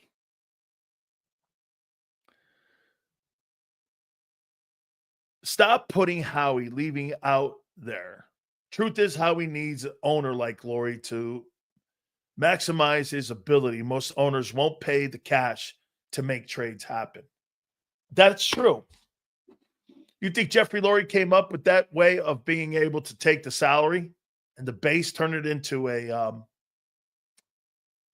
signing bonus, and then defer it out and take that voidable year so that he can get out of the multiple year contract, then send it to San Francisco, cut the salary in half? You think Jeffrey Lurie did that? I don't. Yes, you need to have an owner that's willing to spend money. If you're Jeffrey Lurie today and you look at that deal and the framework of the deal and you're looking at it, you could see one thing he's trying to do. He's trying to save you money, cash, and he's trying to save you cash this year and next year and the year after. And he got a draft pick back. So why wouldn't I give you the latitude and the equity to spend money? If I see you doing this, how about this? If I see an owner going, hey, look, Dallas, We really love you. You're really a great player. But we're starting to cut economic dollars here now. We have a bunch of things that we have to do to secure our future. I don't know if you're in it. I'm not sure most owners would give Howie the rope to make mistakes like Laurie. That's right. But Howie's built that equity up. Thank you for the super chats, guys. Me personally, next move, cornerback, edge, and safety. I think edge is the third thing still. I think they need more depth there. I think D-line.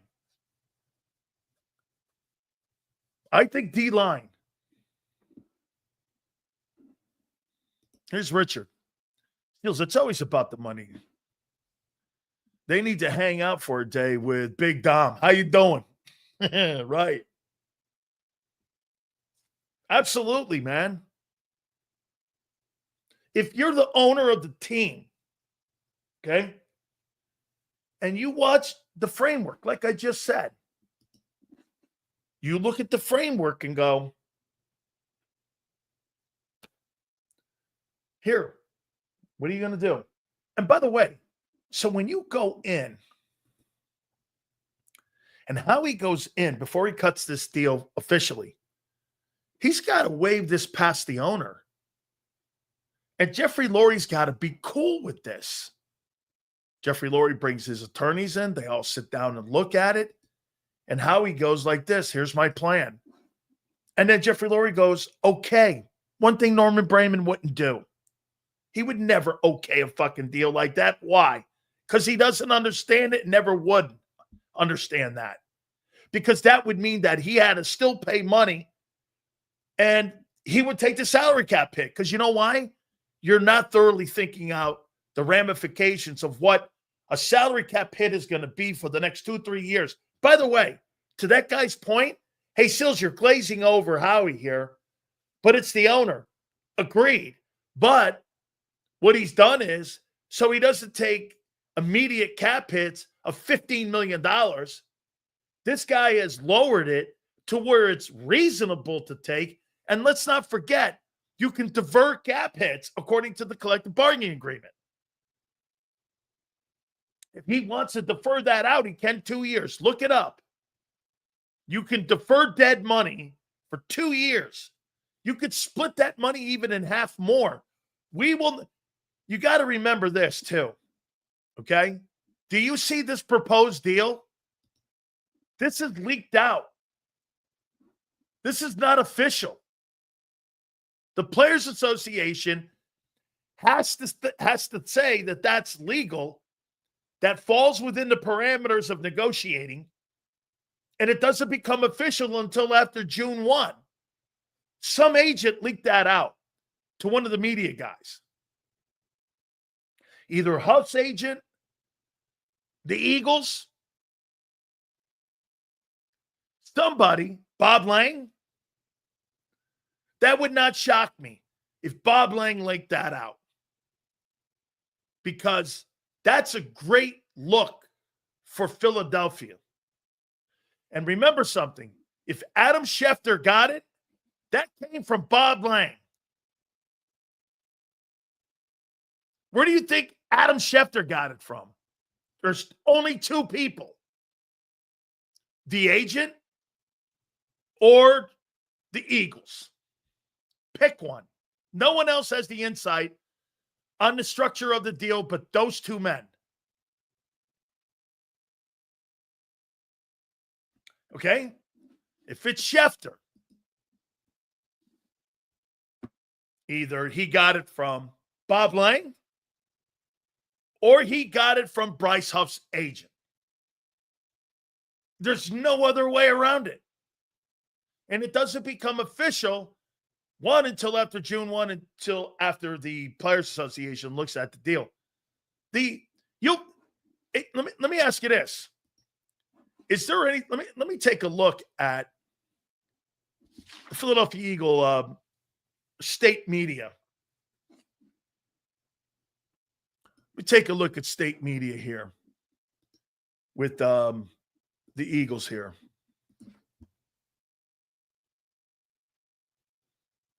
Yeah, there's nothing on here.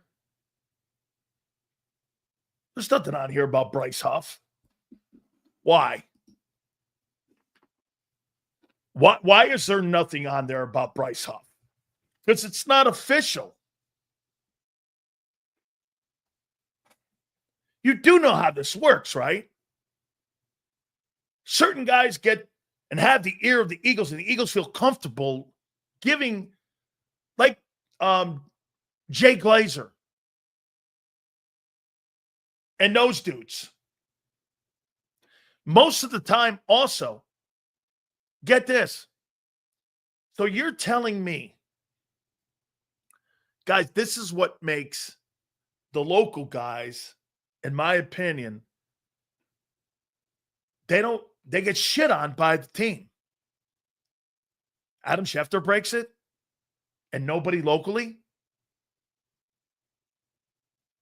The Eagles care more how they look in perception to the national media than they do locally. They don't, because they control the local media.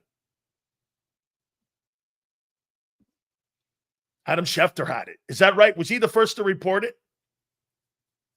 You're telling me Jeff McClain didn't have it, or, one of the top guys there at the Inquirer didn't get it first? That's because the Eagles didn't tell them. And they were out there at minicamp. No, Adam Schefter's not going to put that out there unless the Philadelphia Eagles wanted that out there. No, I'm not saying. No. Both sides are working to make this happen. I told you this. Okay? I mean, Huff wants out. He's not wanted there. And he doesn't even want to be there.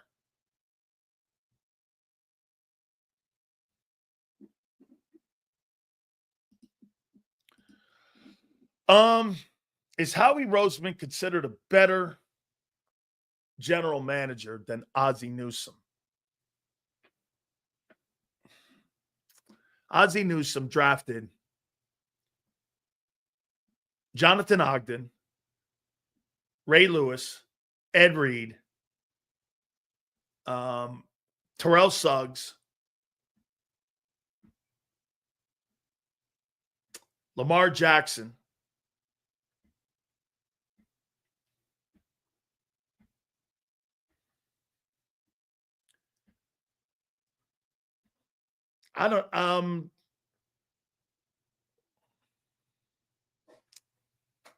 Howie's way better with money. Yep. He's also a great one. It's close, man. Hey, 3 years ago, no way. Today? How about if I said this? I'll take whoever you don't want. Might be all right? Or is that a cop-out? I still think Howie's resume has to be written yet.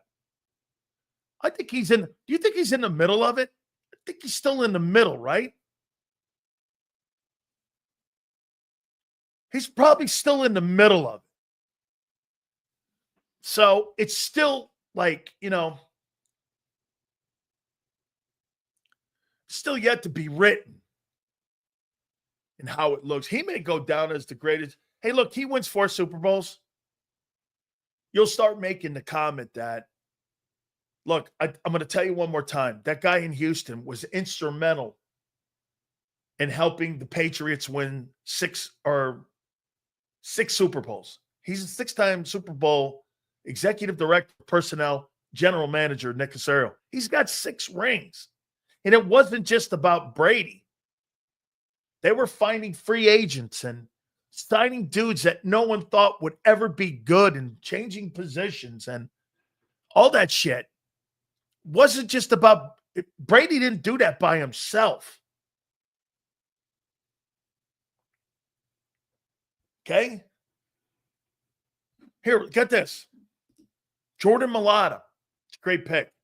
Julian Edelman and Wes Welker. The trade for Welker from Miami. And Amendola. Those guys were nobodies in the draft.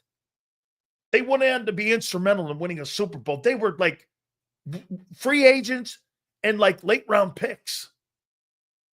One was the Super Bowl MVP. The Patriots were awesome at drafting. Spectacular. Especially on the defensive side of the ball. Okay, and that was a little bit of Scott Pioli and a little bit of Nick Caserio. And now they got Elliot Wolf up there. We'll see what he does. I think he's a good personnel guy. Yeah, because get this. Got to remember something about Welker. Welker was first initially a Charger. Then I believe he got dealt to Miami, and he was a special teams guy. And Belichick liked him so much, he brought him up, and Brady utilized him into being one of the top targets in his career in New England. He didn't go up to New England being a top-flight wide receiver. He went up to New England as a special teams guy. He was spectacular at building football teams. That Chris Hogan guy, was he a lacrosse dude? Put him on the team, and the guy was catching touchdown passes. They were really great. And I'm not saying they're not doing that job right now. I'm telling you, the one thing that they are doing now in personnel, and I said this at the top of the show, and I'll say it again, okay? Their definition of a really good football player is a different definition than I said over 75% of the league. See, think about it here, Ben. Julian Edelman, Wes Welker, and Amendola were great players in the system of New England. Now, Welker would go on to Denver. Why? He wanted to go with Manning. But Julian Edelman, in a system like Philly, Cincinnati, that's not going to fit. Those guys were one-dimensional and perfect fits for that respected engine. You know, every engine part is not compatible. It doesn't fit like a 427, versus a Cobra Jet. Pieces are different. That's the same thing when you're talking about how you're profiling players. Not every piece is interchangeable. I keep making this point out to people that it's not, once again, that Josh Sweat or Milton Williams are the top two defensive ends and players at defensive tackle in the league. What they were was, you don't have to use two players to do one role. 3 down guys. It is essential. And I want to try to educate every Eagle fan I can. Right now, every single player that comes here has to be a 3 down guy. Okay? Now, this just again, those guys aren't good without the greatest quarterback of all time. No shit. They found guys, get this, to this guy's not point, they had one of the greatest wide receivers in the history of the National Football League and couldn't fucking win with him. He may have scored a shitload of touchdowns, but at the end of the day, did they win a Super Bowl? No. Negatory. You had role players. Everybody knew their role. RC3, talk about another guy who takes fucking massive whacks from a nun in the can. You could never have gone to a Catholic school like Xander or myself. You'd have been paddled every day, dog. You and some of you guys would have taken it in the shorts like a crazy man. All right. Holy shit. What a day. I want to read this before I bring Young Junior on here. At least somebody's not hiding from me. How you doing? Big Sills with a big W today, baby. I feel really good, man. Cap, deal here. The Eagles declined Bryce Puff and Stuff's 15.58 fully guaranteed option, and they turned that bitch into a base. What? What kind of nerd does this stuff? And it looks awesome. Philly then turned that 9.05 base salary into a signing bonus. They told the guy, here's $9. Get the fuck out of town. Okay? Which allowed San Francisco to only pick up a part-time pass rusher and a one-dimensional guy for 7.95. Sure, I'll pay that. Why not? In some, the Eagles saved 7.95 and created north of $15 million in cap space. So let me get this right before I bring Xander on. Are you mean to tell me the Eagles have $40 million in cap space now? Holy cow.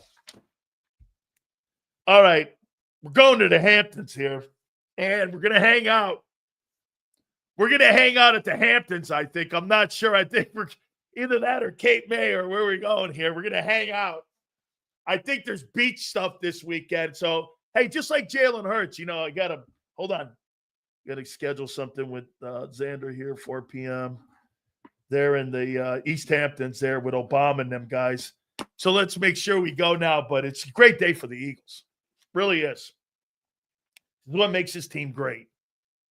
Without further ado, the man, the myth, the legend, the man who has no fear of big sills, my man, Big Z, Xander Krauss. What up, Big Sills? How you doing, brother? I'm doing good, man. Not only is it a good day, Sills, but it's a good life, my friend. How you doing on this Football Friday? And goodbye to Bryce Huffle Schnufflegus. He is gone, baby. What a great day. That guy was gone in October, though, really. Nobody really. I mean, he was, man. He was gone. He was. Xander, this is the kind of stuff here, though. And this is the reason why you guys are doing and playing chess, and the other general managers in the league right now are playing checkers. This is a championship move here, man, because you don't take a, you don't take a massive dent in the cap. You moved money around. You got rid of a guy, and you and I said it both. If you can't play 3 downs, you can't play in Philly. And so they were able to get rid of it, man. Again, your overall takeaway on this. I think this is where Howie separates himself from the pack, Sills. I really do, and I talked to John a little earlier today during your show, and we just did a 15-minute segment, and he's like, I'm not giving Howie credit because he made the bad evaluation. And what I would say and what I said to him is, find me a general manager, not only in football, but find me a general manager in the history of professional sports who shoots 100% from the field.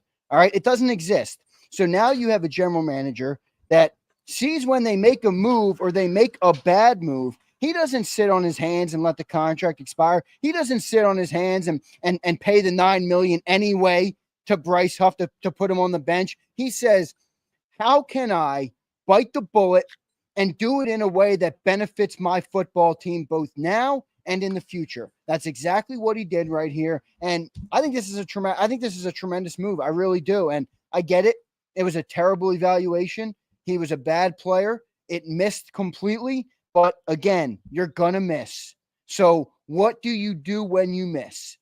Most GMs will sit on their hands. Most GMs will not do this. Howie went to the drawing board with his team, with whoever it was, and figured out how to turn this thing into a positive. And it cost him $9 million to do it. And he frees up a bunch of space for a team that's trying to repeat and contend for Super Bowl. This is a no-brainer move. It's an amazing move. And that all adds to the beautiful day that we're living in right now, Big Sills. Bryce Huff is gone. Howie masterclass again. And the Eagles are now in a better position today than they were 5 hours ago to try and go and repeat as Super Bowl champions, because, Sills, maybe they do nothing. Maybe they sit and this was just to get them off the books. But what they did here was, I have options. I have things I can do. I have options. I can make this move. I can make this move. I give myself room to figure out what the team needs to do and not be hamstrung and not be forced into moves because of bad moves you made prior. I think this is a masterclass, tremendous move by Howie to move him off the books and make it positive for the Eagles. Here's where I 100% disagree with John on this. I want a general manager to take swings. The idea of him going out and being able to look at a player like that, thinking that maybe we can make him into a 3rd down and a 3-down player, is not a bad thought. When Vic looked at it and said, we can't, I want you to see this and how Howie and Vic Fangio are working together. You played the Super Bowl with $30 million in salaries that were on the bench or in the stands eating ice cones and eating ice cream and eating beers and James Bradbury and Bryce Huff, and you still beat the shit out of Kansas City. For me, I want to have GMs that take swings. And I'll tell you how I feel about it when it comes to, the misevaluation of Bryce. Okay, but this, I don't look at things in a vacuum where I'm looking at one. True. Last year, Howie took a swing. He swung on Zach Bond. Bang. He signed Barkley. Bang. He turned around and brought Gardner Johnson back. Bang. I mean, I don't know. To me, again, Bryce Huff's move was bad, but it wasn't a bad idea, and it wasn't a bad move. The other moves cover that. I think you got to look at the group of what you did in free agency. I think you got to look at what you did as a football team, not one particular move. This is what he pivots on. He fucked up the Jalen Reagor move. You know what he did? Turned around and did? I can't believe I'm glazing. I'm about ready to throw up in my vomit bag on my airplane. Well, this is the move you just brought up, though, with Jalen Reagor is the direct catalyst turning point for when Howie said, I'm no longer this is how I'm going to attack my mistakes. And you can finish your point, but I know where you're going. AJ Brown, Devontae Smith, the best wide receiver room in football. He loses on the Reagor misevaluation. He turns and says, I'll sign the greatest wide receiver in the history of the team. Now, do I look back at the Jalen Reagor and go, how did I get to AJ? Because Howie fucked up on the Reagor move? Well, shit. I'm all right with that move then because I landed on the greatest player in the history of the position. Exactly. So how do I sit there and kill him on the Reagor move when he turned that and pivoted? See, what you said is right. General managers are going to sit on a shitty deal and go like this. Fuck, I can't let everyone in my building look bad because it makes me look bad. And, I have to die on the vine here with this. And look at Joe Schoen. What does he turn around and do? He gives Daniel Jones a contract extension, and he sucks at it. How he turns and does this. How can I get out of a deal, of a $51 million deal with Bryce Huff?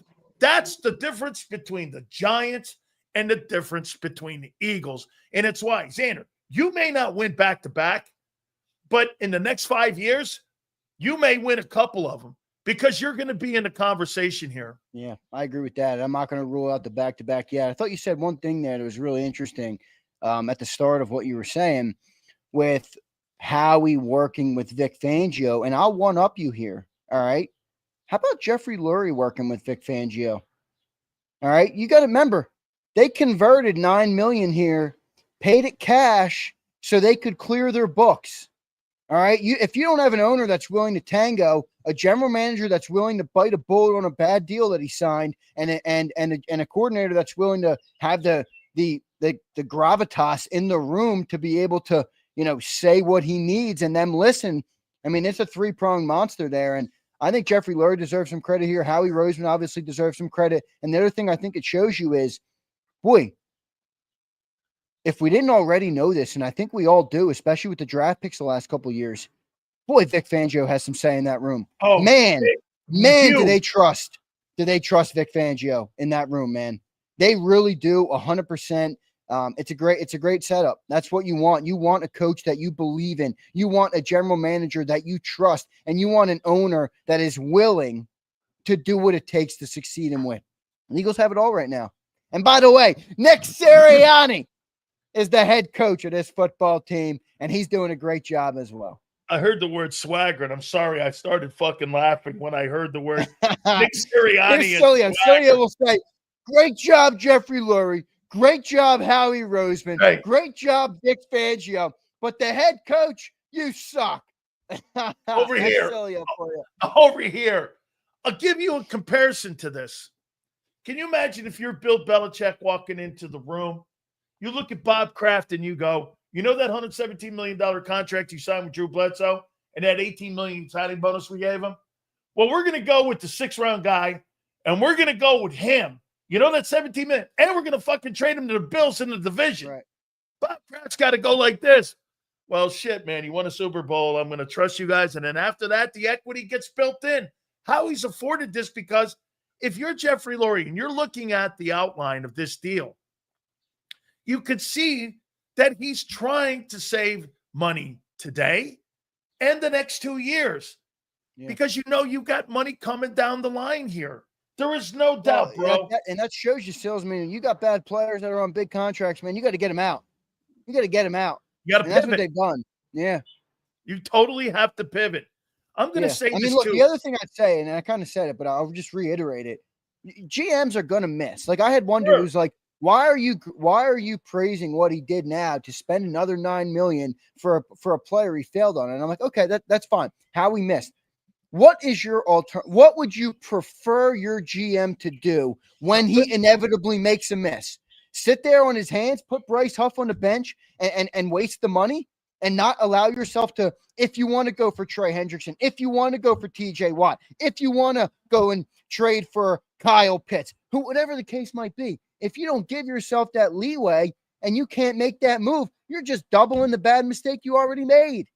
So, I think Howie made a great move here. All right. Do you need an A+ move, a B move, or a C move? Because we are putting a lot of equity in Jalen Hunt, Nolan Smith, okay? Do you make an A+ move and say, hey, the guy up in Pittsburgh, you have $40 million. I know that money. If you're Jalen Carter next week, Xander, and you're going to minicamp and you're going to OTAs, you're walking in and you're strutting. You talk about swagger. I'm walking in there going, that's my money. That's my money. It's freed up $40 million. That's my money. All right. I'm feeling pretty good about myself if I'm him because that's what they're doing there. So do you go, well, Trey Hendrickson? I'm like, I don't know, man. He was on a 28th ranked defensive football team, and I saw Fred Johnson kick the shit out of him last year. That's true. I don't know. That's true about Trey Hendrickson. See, I think a lot of Philly fans, that's stuck in their head because we don't watch Bengals football. They're an 8-win football team a lot, but we did play them last year. We didn't even have Jordan Mailata out there, and Fred Johnson when Freddie Brickwall on him, and he couldn't get by him at all. So I think Eagles fans are a little slanted on him, but 17.5 sack steals 2 years in a row in the NFL, and that's not easy to do. So, and how many times? Right. Yeah, I don't know, man. That did stick in my mind. What do they do here? By the way, speaking of, is J-Mac ducking Big Sills today? I mean, I'm out here in my rocking chair like a king on a beautiful day here at the end of May, rocking as Bryce Huff is officially removed from my favorite football team. I mean, it doesn't get better than this day. And J-Mac's dipping out on you, Big Sills. I think he's scared to come in here and face the music, or they've threatened to take his key card away. Hold on here for a second here. I think I just got a text here from Bob Lane going, we have John under house arrest. Oh, that's great. I don't know what's up with that, man. I'm going to have to roast Johnny Mac for that. Hey, he's under house arrest right now over at NovaCare near the Slurpee machine. Yeah. So again, do you go? What do you do here? I mean, I think the priority, believe it or not, Xander, I think you need a little more depth on the D line. Not just so much the edge. Didn't they prove a year ago that they don't need an A+ edge rusher? I mean, is that really the priority right now? Yeah, but so I agree with that. And maybe that opens up a question of, are we looking at too big of names? Maybe there's a trade candidate out there. Maybe there's somebody there where you can get a little cheaper that can do what you do, or do what you want them to do without having to go down the $35 million rabbit hole of Trey Hendrickson or TJ Watt.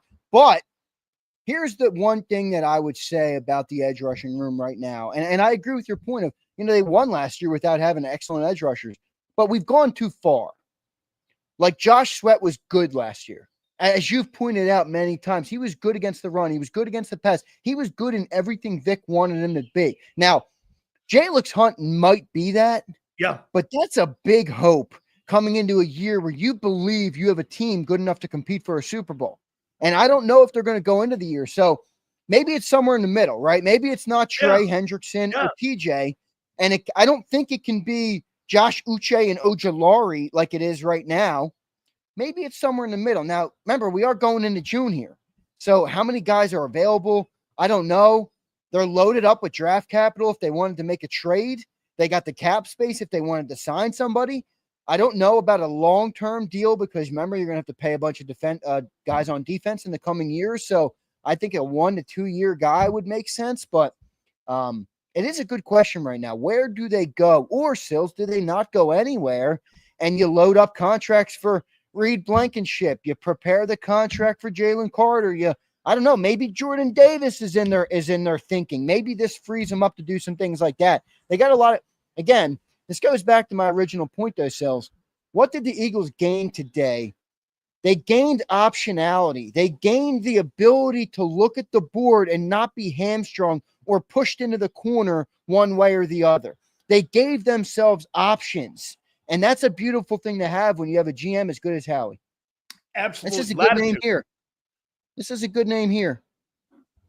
Again, here's my only problem that I would have with that. He's been productive, but he was the first pick in the draft. But he's a little cheaper. They're going to want. Now, they just picked up the 5th-year option on him, I believe. So he's got this year and the 5th-year option coming up.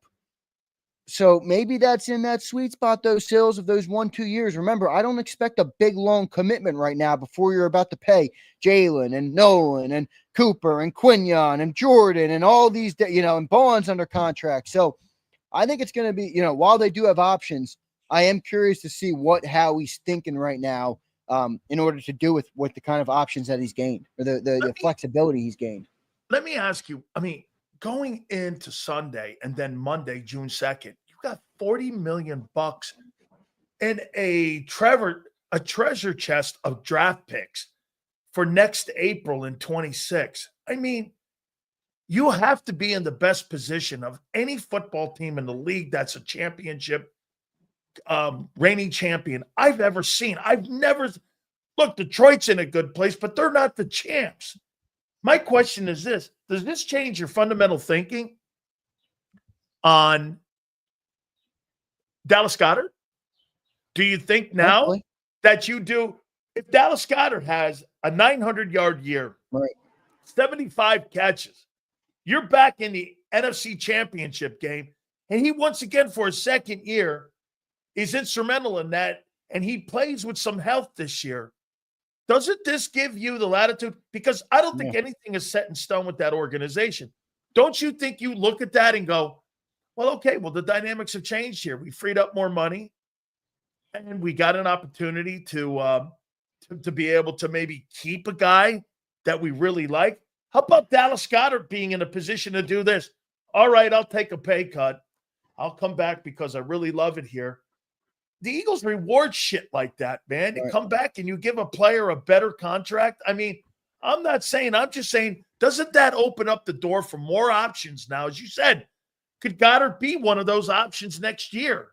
Absolutely.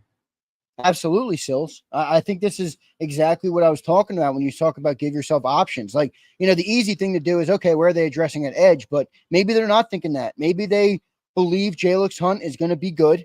And they, like you said, they can win without excellent edge rushers, and it gives them flexibility in other areas. Now, the beauty of this, again, and I'll reiterate, nobody wants to be in the corner, Sills. Like I tell some of these guys in the chat when they're acting like dummies, when they're acting like dummy boys, and I say, go sit in the corner, all right? Go sit in the cut corner, we call it, all right? And don't come out until I let you. Nobody wants to be there, Sills. Nobody wants to be Nobody wants to be boxed in on what you can and cannot do. And they're not right now. They got all sorts of options. They got money. They got freedom. They have everything they need right now for a 2025 team that's coming in that can compete for a Super Bowl. Whatever the move Howie and the team identify that they want to make, technically they could make it. Now, it might require a couple more hurdles depending on how big of a move you want to make, but the option is there. The ability is there. And then to your point about Dallas Goedert, I've been warming to this idea. Now, the other part of it is the business aspect of it. Just made the guy take a $4 million haircut. You think he's going to want to come? You know what I mean? It's like Josh Sweat last year. You know, you made him take a haircut. Everybody was like, he's not going to come back. You made him take a haircut. So I don't know if Goddard would come back because I think the open market would pay him pretty good money. But I do think that option exists, and it's something I'd be happy with, especially if you're looking at a different type of offense this year where, you know, maybe it doesn't rely as much on the run game because teams come in and try and take away Saquon or whatever the case might be. I like that option, and I think it certainly exists, and can't be ruled out. Steven says here, people thought Bond was a special teamer. No one thought he was a starter. I trust Vic to develop the edge room. Remember this, though, too, Steven. You know, he couldn't save Bryce Huff. So remember, you've got to have the players and the Jimmies and Joes for that to be able to work. That doesn't look, as much as Zach Bond worked for Vic, Bryce Huff was a failure as a coach and as a GM on having him be an impact player. You know why? Right. You paid him $17 million. So they pivoted. But to Xander's point, hey, I'm not paying a guy because he makes money. I'm playing a guy because he fits in. Xander, I'm telling you, I'm going to make this point to you about Josh Sweat and Milton Williams. I don't know if those guys are going to be good football players in Arizona and in New England. And I'm going to tell you why. Do you think New England has the same type of players that Philadelphia has? And I'm not talking about good. I'm talking about versatility. Do you think they have 3-down guys on that defense? Because you're going to be exceptionally disappointed in Milton Williams when he doesn't have 11 sacks and 50 tackles up there because that wasn't his fucking role. I know. In Philly. True. My definition now, and it just come to me the last 3 days. Philadelphia's definition of a really great player is a guy who's a 3-down dude for Vic Fangio, who stays on the field, and that guy is good at all 3 phases. And that's the type of player they're looking for. That's the type of player they consider. You know how many teams in the league look around and you go like this? You got Trey Hendrickson. You've got a bunch of good football players, and guess what? Your team's trash. Why? Well, because they're not 3-down guys. Trey Hendrickson can't play to run. My point is, Micah Parsons, as much as John Glaze is over that guy, he could never play in Philly. Why? No, he can't play to run. Because you can't play to run. Dude, you don't fit in that system. That's what Huff is. Dude, we just had a defense. So this is where you're so right. We just had a defense that's comparable to Gangrene. And our leading edge rush, our leading sack guy had 8 sacks. But he set the edge. He dropped. He could play to run. And get this, he wasn't exceptional at any of it. He was really good at it. And when you get 11 guys that are really good at their job versus a guy who's not good at everything he does, I'll take the guy who can do everything because that guy's worth more to me. Yeah. That's what Philly has. And that's why Philadelphia identifies different type of players. You know what Vic probably saw with that guy? He went, that guy can't play in my defense. And I'm not going to play him. I don't give a shit what he makes.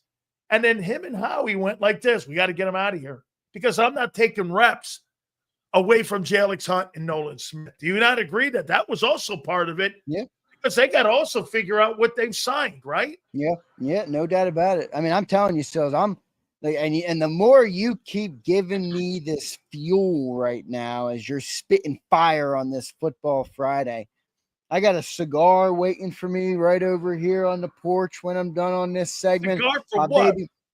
You sound like Cowboy guy winning May. What do you mean winning May? We're Super Bowl champions, and we just shedded the crappiest contract on the team, and Bryce Huffle Schnufflegus. The only loss we have today, Stills, is we can't say that nickname as much as we have so far. All right? So I got a beautiful day ahead. I see Brian Pumper is back in the chat crying about everything. That's all right, Pumper. All right, take it all in, Brian Pump. It's a good day and it's a good life, Brian Pumper. We are killing it today, Big Sills. Hey, Pump, he's going to be on the booty boat there with Cardi B. He's going to be hanging out with. Yeah, you guys keep chirping. You keep chirping. It's a great day and a great life. All right, let me ask you a couple more ones here. So do you think this offense this year is going to go through Hurts or Barkley? I'm going to say 25% less Barkley, 25% more Hurts compared to last year. But I don't know if it's going to be as pure or as clean as Jalen or Saquon. I think it's going to be a combo of both. I think Saquon's going to regress a little bit because I think that's natural. He had a 2,000-yard season last year. And I think it's going to be on Jalen's shoulders a little bit more, but not to a crazy extent. I mean, here's the reality. You can come in and you can want to stop Saquon. You can want to take away the Eagles' run game. You got to stop those offensive linemen. No way. All right? You can tell me you want to do it all you want. You can scheme it up. Can you get around those offensive linemen? I think 26 teams in the league cannot. So I think Barkley's still going to have another huge year. I think he's going to have potentially a type of year that could put him in the Hall of Fame talk where I think you need to make up some ground on what he did in New York. But it's going to be a Jalen Hurts show again, man. I think it's going to be a hybrid of 23 and 24 Jalen, a little bit more passing, but the kind of protection of the ball that he had last year, the implementation of the run game, which obviously did so much. I'm going to go a little bit of both, but you like what I said with 25 up, 25 down? Yeah. I want to show you something here, Xander. Okay, this is Big Sills' like topic. Look at it. See, folks, what do you think? I just show up here fucking what?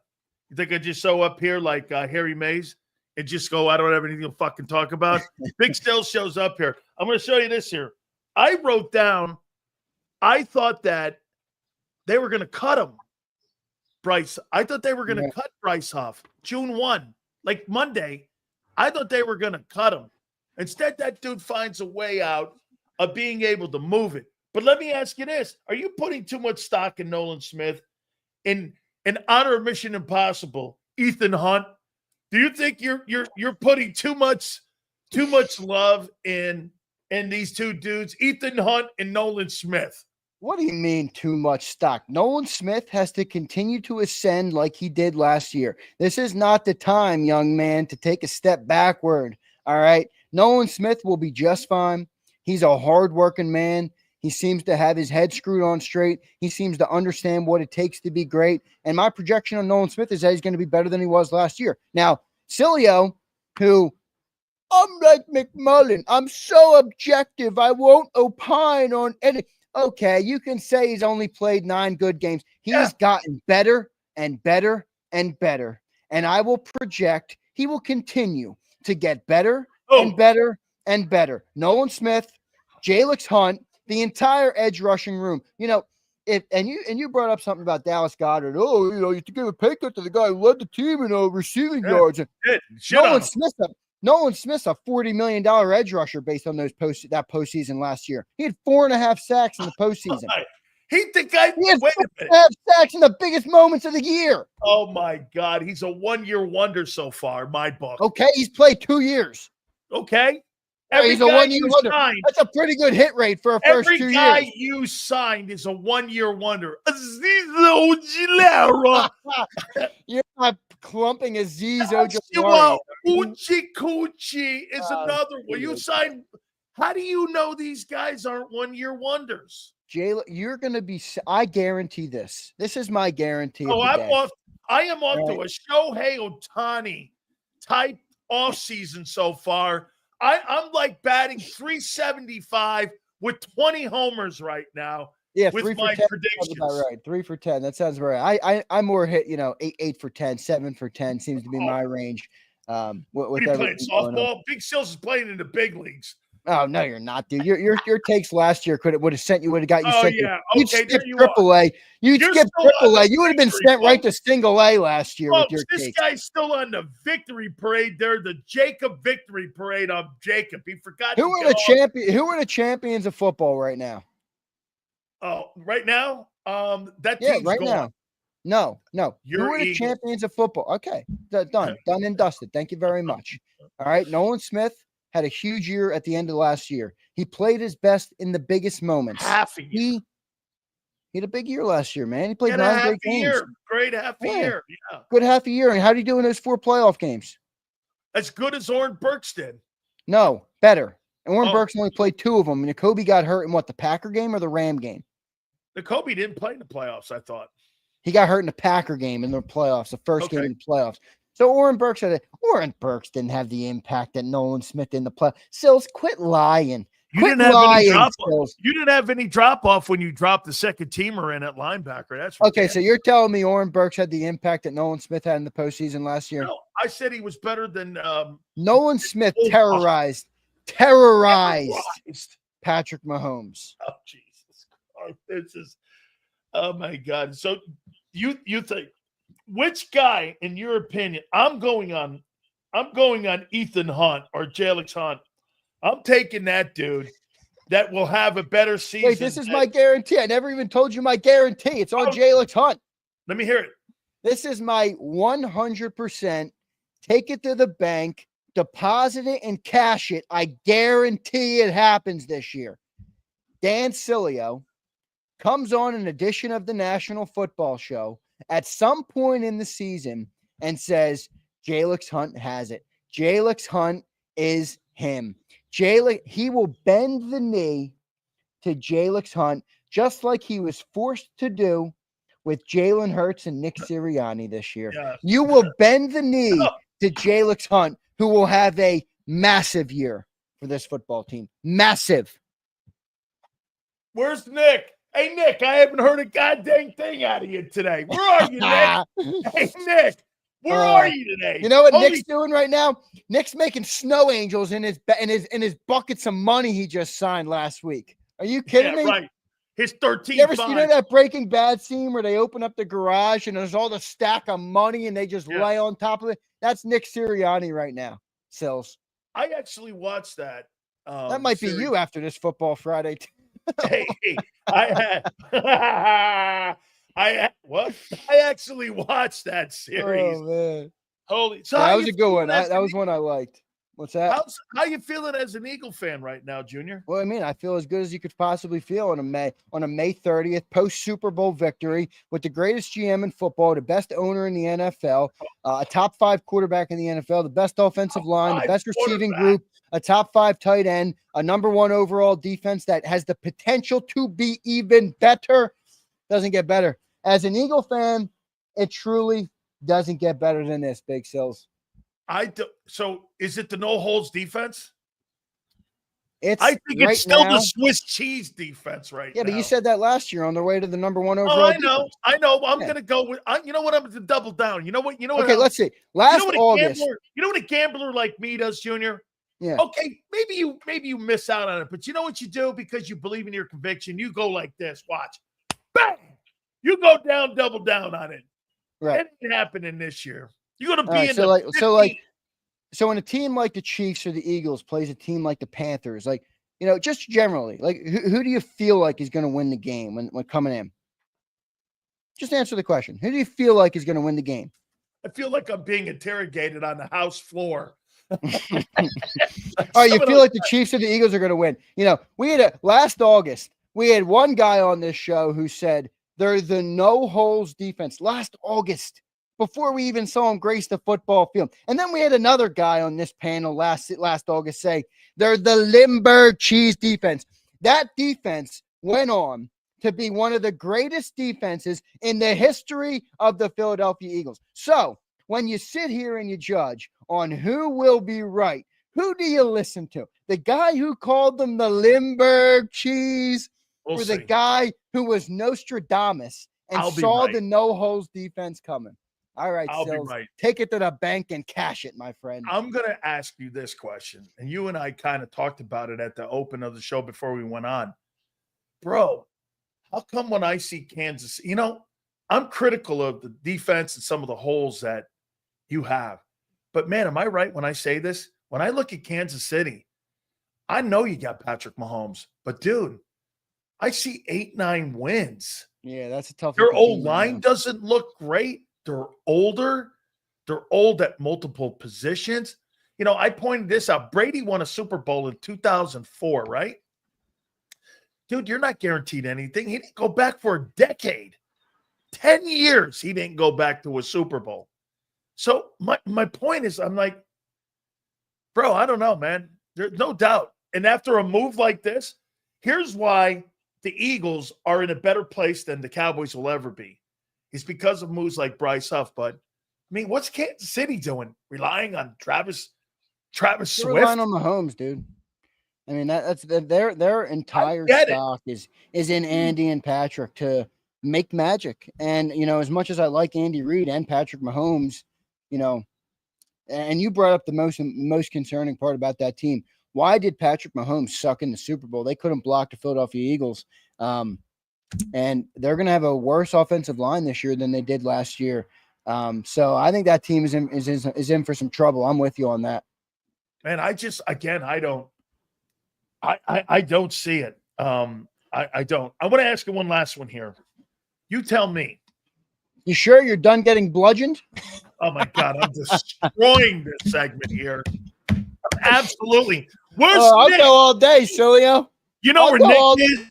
You know where Nick is? He's over in Wildwood right now, and he's picking up the cones in case that there's a shark out there, and he's working with the lifeguards. That's his gig, okay? Because I heard the offensive coordinator, Kevin Patulidisco. My voice is the number one voice in the room. You know where Nick is? I heard the word swagger this morning. I almost fell off my fucking chair. When I hear swagger and Nick, I laugh. When I see swagger and Jimmy Johnson, I'm like, okay, yeah. Holy cow. What a benefactor of having so many great people around him. I don't know who's more of a benefit, Jalen Hurts or the head coach. Jalen Hurts and the head coach have a lot in common. They got a lot of great people around them. Oh, bullshit. You need great people around you. It's the NFL. This is not boxing. This is not golf. This is football. It's the ultimate team game. You need great. Why? Wait. Where's your boy Joshy Poo? Where's his ring? Where's Joe Burrow's ring? Oh, that's right. Where's Lamar Jackson's ring? Where is it, Sales? Where? Hurts. Wait a minute. Watch this. Jalen Hurts, Joe Burrow, and Josh Allen. What doesn't fit? Jalen Hurts. No, wrong. Jalen Hurts.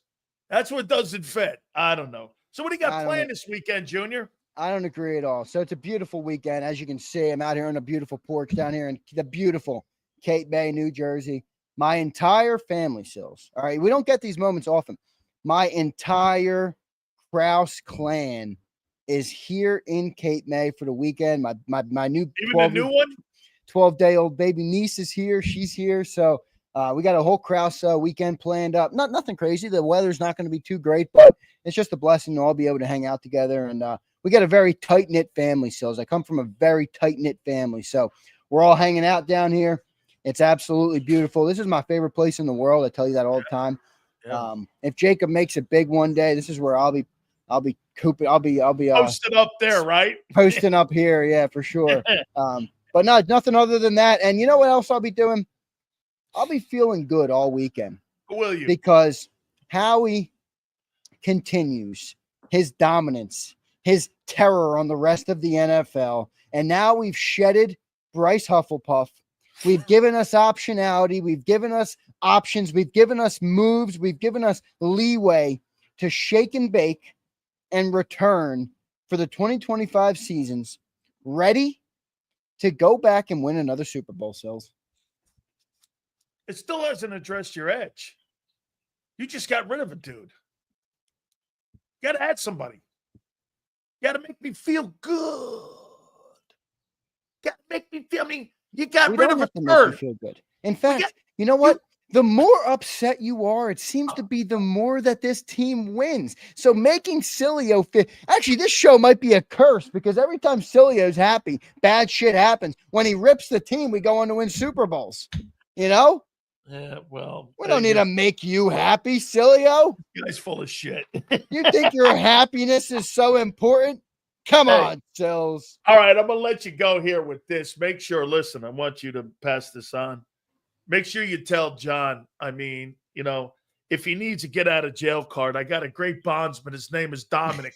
And I know Dominic Izzo, so he can get him out of that jail at Novacare. Oh, And I know that, hey, just make sure you tell him it's all good, man. And I listen to him, and I like all the things that you guys are doing. Hey, you make sure you tell your family, bro. Have a great dude, weekend. I think you're scaring the shit out of the Novacare complex.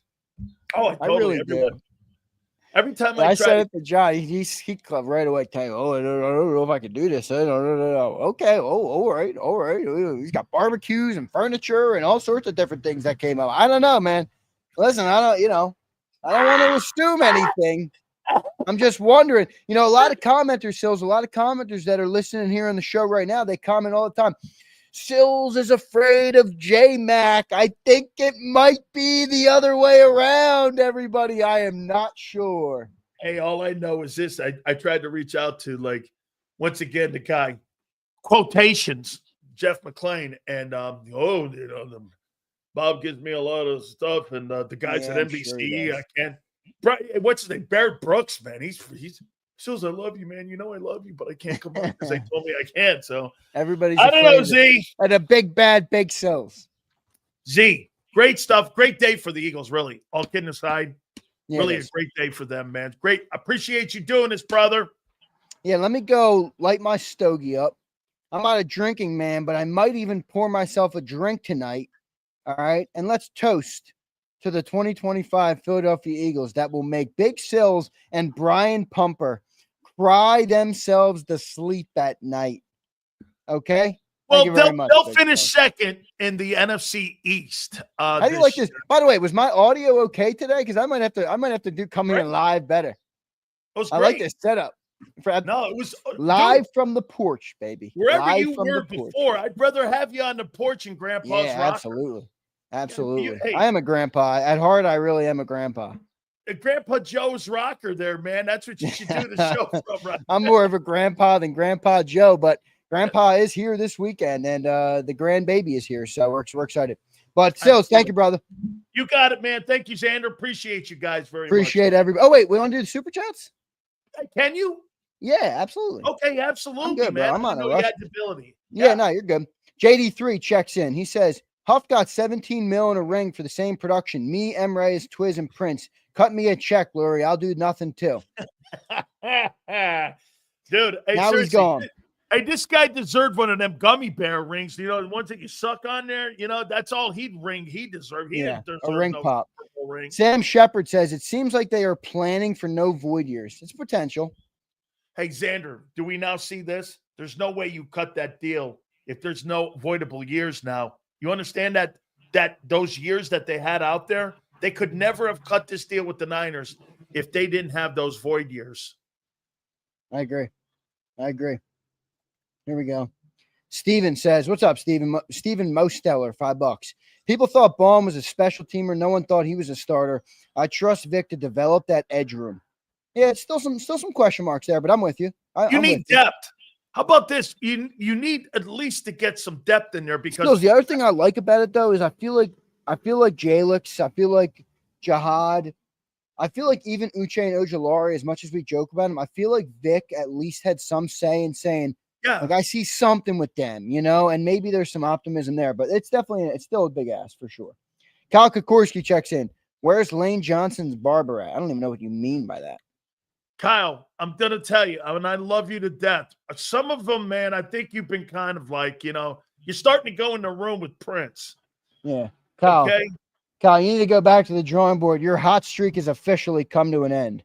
He says, me personally, next move is cornerback, edge, or safety. Yeah, I agree. That's the three. But guess what? I'm going to put edge last. I think we got him all right. You got that one before I came on? Pump. Oh, here we go. Here we go. All I need is Xander to fly away with an umbrella. Brian, you're going to cry yourself to sleep tonight, Brian, and we all know it, my friend. Make sure you go and load up the JAKIB Sports YouTube channel so it can help. It can be like your soundboard to cry in your misery to tonight. Okay, Pump? Hey, Pump, do you think he drinks like margaritas with an umbrella and a cherry? You think that's what he does? I'm not much of a drinker, man. I'm not a beer guy. I hated beer when I was chugging brews or chugging alcohol at Alabama. I did not like beer. I was a drink get it going. If I'm doing it, I mean, What are you, like an Everclear guy? 4% going to do for me? I mean, come on. Give me something here. Give me something that's going to make me tingle a little bit, Sills. Hold on. This guy's a Scotch. What are you, a Scotch and soda guy? I don't know what I am, man. I don't drink enough. I don't drink at all. I really don't like drinking that much. I'm not like you, Big Sills. Hey, so like on the booty boat, I mean, so that's not something that would interest. I don't know. No comment on that. All right. I might have to plead on that. All right. Wait, here we go. What is this dork? Oh no, this dork is back. I love Bob Brown. Timu Gilligan. Yeah, this is don't you love how all these nerds and losers and suckers in the chat just wish that they could have the swag of me? I don't think they can handle it. I really do. I think they melt over there on the other side of their computer screens in their basements. They're nerds and losers and suckers. That's what I like to call them. Here's Pump here. Look at this here, Xander. Look at this one here.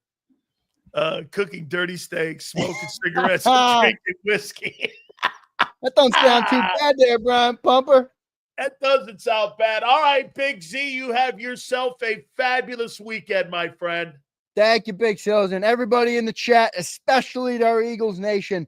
What a great day it is. It's not only a great day, but it's a great life. I love all you guys. Big Sills, great show once again, brother. I'll catch up with you later. All right, man. You got it, brother. Thank you so much, Big Z. Appreciate that.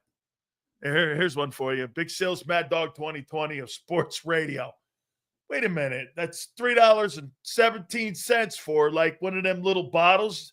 That's what you're calling me? He's the Mad Dog of Sports Radio? Man, Mad Dog 2020. Hey, just to give some background on that. So I showed up at a place when I was at Maryland, my rookie year, my freshman year. And I bought 4 of those at TikTok Liquors. And so I was like, well, this ain't anything. I drank 4 of them. Then I had White Castle. And when the Guineas, Joe Krauss would know this because actually he's a Paisan too. But kind of. Breaking grapes? Well, I had White Castle burgers. And I had 4 bottles of Mad Dog 2020. And I just remember as midnight came, the pumpkin started turning from being a carriage into a pumpkin again. And I just remember this. Ooh. All I remember is I woke up. There was a ton of hamburger. I don't know how it got there in the bottom of my shower. And I was nude. That's all I'm going to say. Sorry, Sue. Just to give you that image. Okay? I had a ton of hamburger in the bottom of my shower. And I remember I was nude. I don't know why. Thank God no one was playing with my feet. I don't know. Probably true. Probably true, my friend. Oh, man. Yeah. I don't believe I ever drank Mad Dog 2020 ever again after that. Oh, man. I woke up. I remember, I was in my dorm room. I'm like, man. I look over my shower. And I'm like, why is there hamburger there? Did I spill something in the shower? Oh, ooh. Ah. My Mad Dog story. Xander's like, my Mad Dog story will not be told on air. That will die in the ether. Says, how can I catch you on your new show? I think Tampa is a 12-win team. Yeah, because they're get this, JD3. Tampa is a 12-win team. They're in a shitty division. The NFC South. Yeah, you can go to my X account and you can click on News Talk Florida and it'll take you right to 8:20 and you can listen 10 to noon Eastern. Okay? I think they're a 12-win team. And if there's 2 teams that I think, again, because we didn't get a chance to see Detroit right? We don't know how they would match up. That's still out there. How will Detroit and Philadelphia match up against one another, right? I don't know that yet. JD3, thank you, brother. But the two teams, for me, that I would be concerned about would be Tampa and the Rams, because they've played great against them. One team has beaten them multiple times, and the other team is getting better and better. Okay? Here's something else, too. So, reportedly from Kyle Shanahan, Christian McCaffrey's 100%. Now, I don't really know what that means. Is that going to mean that he's going to be ready to rock and roll for a full 17-game regular season? What are the 40 of all the teams out there? I would say this. What are the 49ers going to look like? Okay. Sills got P. Diddy and R. Kelly themselves. Yeah. I don't know, man. That Diddy story doesn't sound good, dude. Hey, let me say this to you, Ben. I think Diddy, he going to be away a bit. P. Diddy's going to be away. He got every chick coming out of the woodworks now going, I woke up and he was on, we're a family show here. So, we're a family show. Burger and nude Sills, full Diddy. A bad image too, believe me. Well, back then it was not bad, but standing in a hamburger would probably be bad. Yeah. Okay. Holy cow.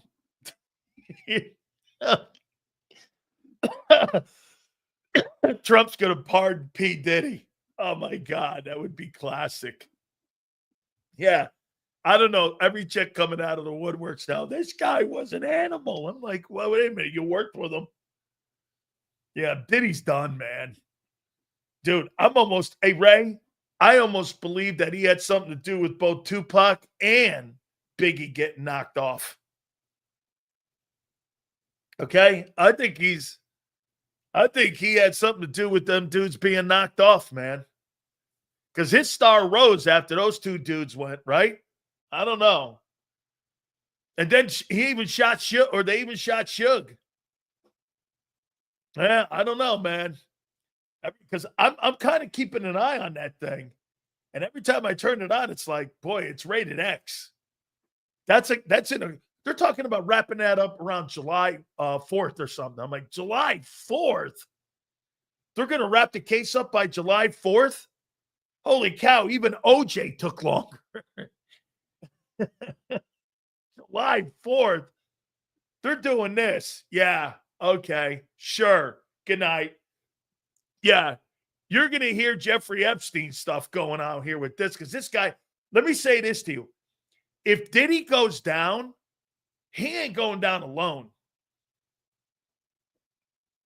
That's right.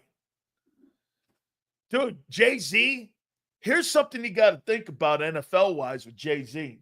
Jay-Z runs all the halftime for the NFL and all the acts that perform at halftime in the league. Okay? How's the NFL doing business with that dude? When you're hearing his name being brought up in this Diddy trial, okay? I mean, how are you still doing business with that dude? How many times has Jay-Z's name been brought up in this Diddy case? And the NFL sitting there still doing business with Jay-Z. And you're sitting there going, I don't know, man. Right? And the NFL's kind of going, yeah, we're keeping a close eye on this. And, we'll get back to you. And you're like, no, you won't. Oh, by the way, look at how much I still got here. This is crazy. By the way, my friend, legendary Philly Godfather, is going to join us. That'll be at 5:30 Eastern time, too. His book is killing it. It's number one in mob books right now on Amazon. Big Sills has got a role in his movie, too. How you doing? My book's on the way, too. So, yeah. Money talks, Sills. Most people just speak a moral game, but their actions follow the money. Absolutely. Don't believe people that are in Hollywood or in business what they say. Believe in what they do. Actions speak louder. That's so true. The NFL will tell you all kind. We believe in curing racism. Okay. How come your hiring practices blow then? You ever wondered about their hiring practices with minorities? We believe in ending racism. Okay. We believe in player safety. Okay. Who believes that shit? Who believes that Nick Sirianni's a good coach? Okay. Oh, man. Right? Nick, hey, like I told you, Nick's over at Wildwood right now. Or he's over at Ocean City. He's on the boardwalk. And he's like, man, did you see what happened to the team today? Boy, Howie and Jeffrey doing a lot of work. You know what I'm doing? Nothing. Nick Sirianni's a Stromboli sandwich. Oh, absolutely. Racism is taught. I got one for you. Let's see here. It's a great day and a great life. That's wonderful. Let's see here. What else? Sills, the movie. You'll never win a Super Bowl with Jalen Hurts at quarterback. Yes, Josh. You see, Josh, watch Big Sills. Shoulders up, chin up. And what else? Yeah, I said it. Congratulations. You proved Super Sills and the Godfather of sports talk was wrong. Well done. Kudos to you. Very rare that you prove a point to the Godfather of sports talk. Well done. Yes, I will make you a knight. Or what's he now? Time Man of the Year. The Time Man of the Guy. Whatever he is on Time Magazine. The Time Man of the Week. I don't know. Whatever the hell he is. Big Sills, Jay-Z.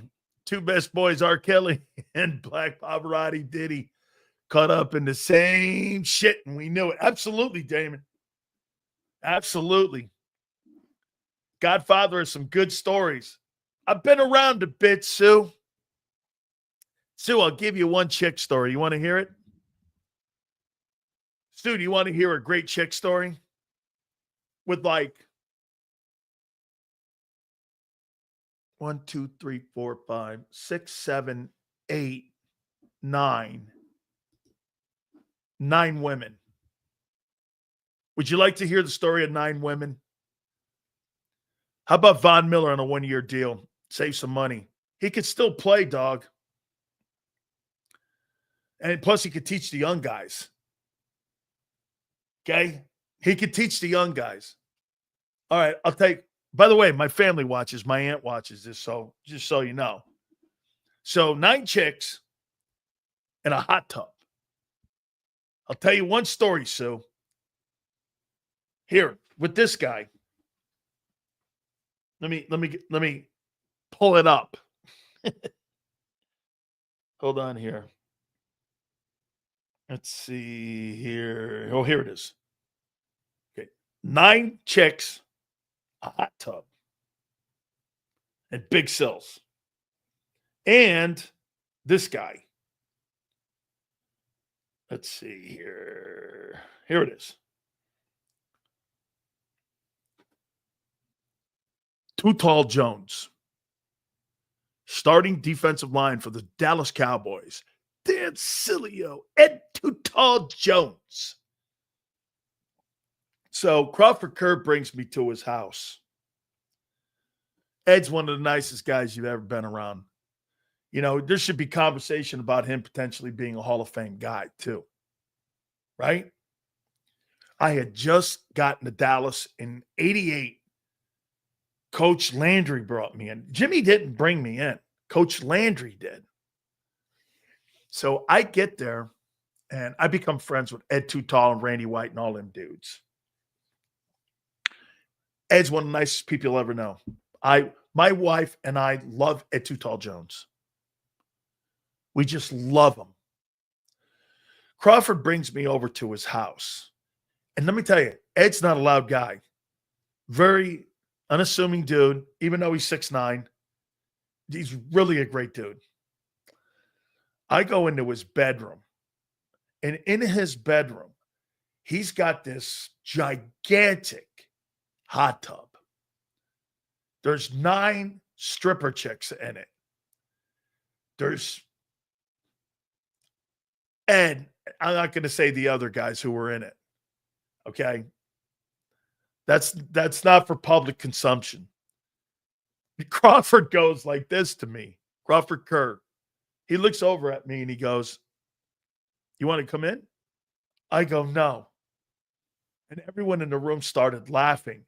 And I realized what I had said. And I went, "Yeah, no." I don't know why I said no. And I left.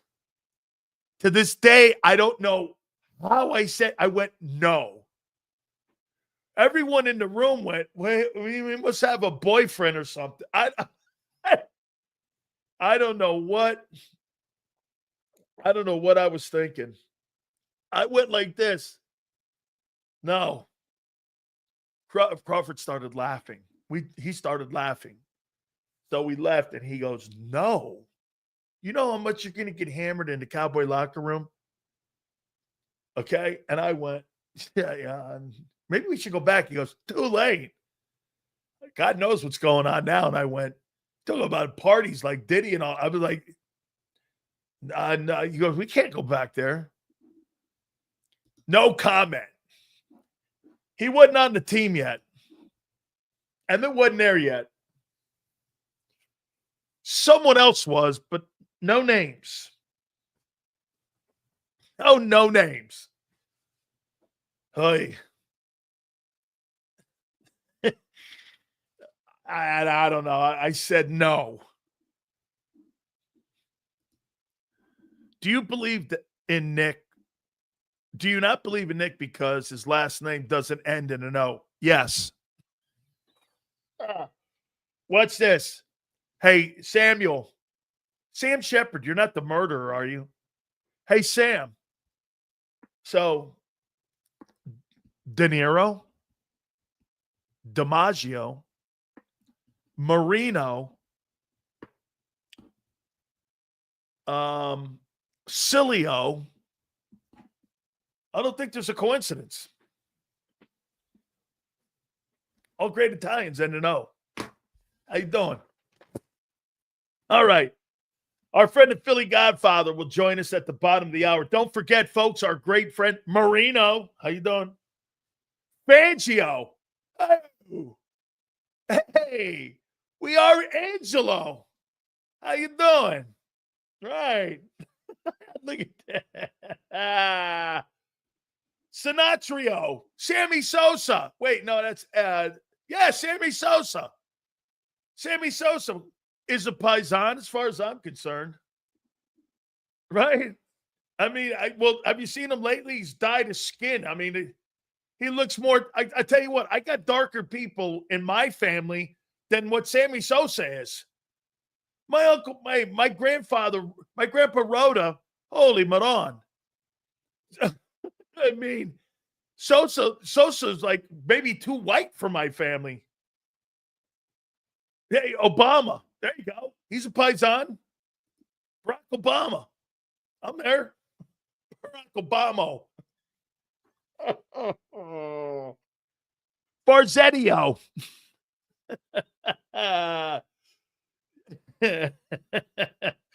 Donald Trumpio. Everyone's got an O in their name. Hilarious. Don't forget my great friends at Morgan & Morgan.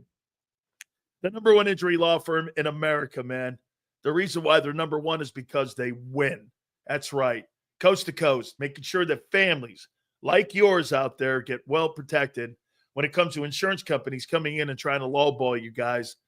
Insurance companies don't want to pay, folks. Number one thing they want to do is make sure they are paying and making sure that they do come in and give you a rightful settlement. Like the family in Pennsylvania, they got $30 million when they wanted to come in and give them peanuts. No way. 600 grand versus 30 million. You figure it out. The reason Morgan & Morgan is who they are, the number one injury law firm, is because they do win. If you're ever injured, do me a favor. Go to forthepeople.com/big cells or pound law 529. That's forthepeople.com/big cells or pound law 529, and do me a favor. You tell them Big Sil sent you. This is Eric. When he got injured in a car accident, he called Morgan & Morgan. He not only gets a lawyer, he gets trial lawyers like Sam and Jessica who are in it to win it. He gets his own investigators with briefcases, leather ones. And if you ever have questions, our customer service folks keep things rolling. Injured? We're your army. Morgan & Morgan, America's largest injury law firm. Your financial future is on the line. Are you ready for what's next? At Leone & Company Wealth Management, we help young professionals, business owners, and pre-retirees navigate the complexities of building and protecting wealth. For young professionals, we'll help you grow your wealth, plan for your future, and make the most of your hard-earned dollars. For business owners, we provide strategies to protect your company, manage risks, and create a lasting legacy for both your business and personal wealth. For pre-retirees, we'll design a plan to secure your retirement, ensuring you can live comfortably and confidently in your next chapter. Whether you're just starting out, managing a thriving business, or preparing for retirement, we're here to help you take control of your financial future. The first consultation is on us. Get the advice you need without the cost. Let's make your financial vision a reality. Take the next step. Scan the QR code to schedule your free consultation today. And of course, go Birds.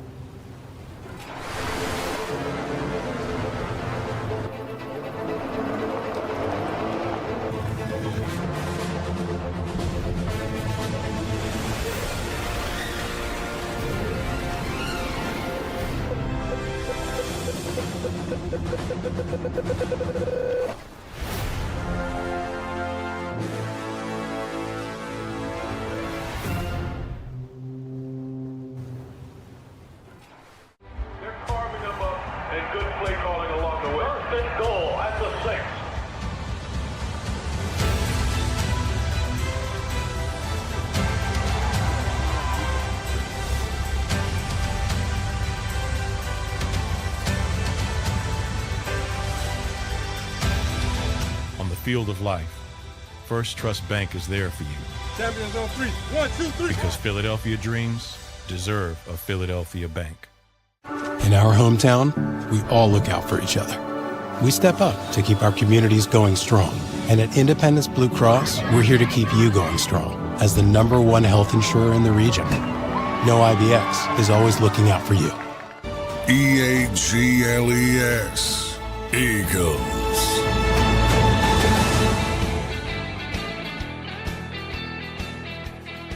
Big Sills, do me a favor, guys. Please hit the like button. What a fun Friday. You guys killed it. You should be happy. And again, if you're watching the show here and you have a different team that you root for, you should hope your general manager acts the way Howie has acted. Boy, I'll tell you, he's taken steps back in talent on his defense. Okay? He has. However, he's setting up your future in doing that. Let me give you a little here. Most of you will take that as a slap and it's not. Here, how he's getting rid of people on the defense and not returning guys on the team to ensure that you have success 2, 3 years, 4 years down the line. When the Cowboys get rid of people, they're doing it because they're not looking 2, 3, 4 years down the line. Do you understand what I'm saying? Okay? Follow me here. The Cowboys are usually forced into firing a guy. The Eagles, they could have tried to do something to keep Sweat and Milton. They went like this, you know? By the way, you're trying to tell me that they couldn't have saved, they got $40 million. You couldn't have signed a $26 million guy and another $20 million guy and kept Josh Sweat and Milton Williams? You could have did it. They didn't want to. The Cowboys have to. There lies the difference. The Cowboys had to. Okay? Hey, get this. See this guy? You know who Milton Williams is now? Moro Ojomo and Ty Robinson. You need 2 dudes to replace one. That's who he is. Plain and simple, folks. You need 2 dudes to play one. Okay? That's who Milton is. Milton Williams on your team now is Moro Ojomo and Ty Robinson.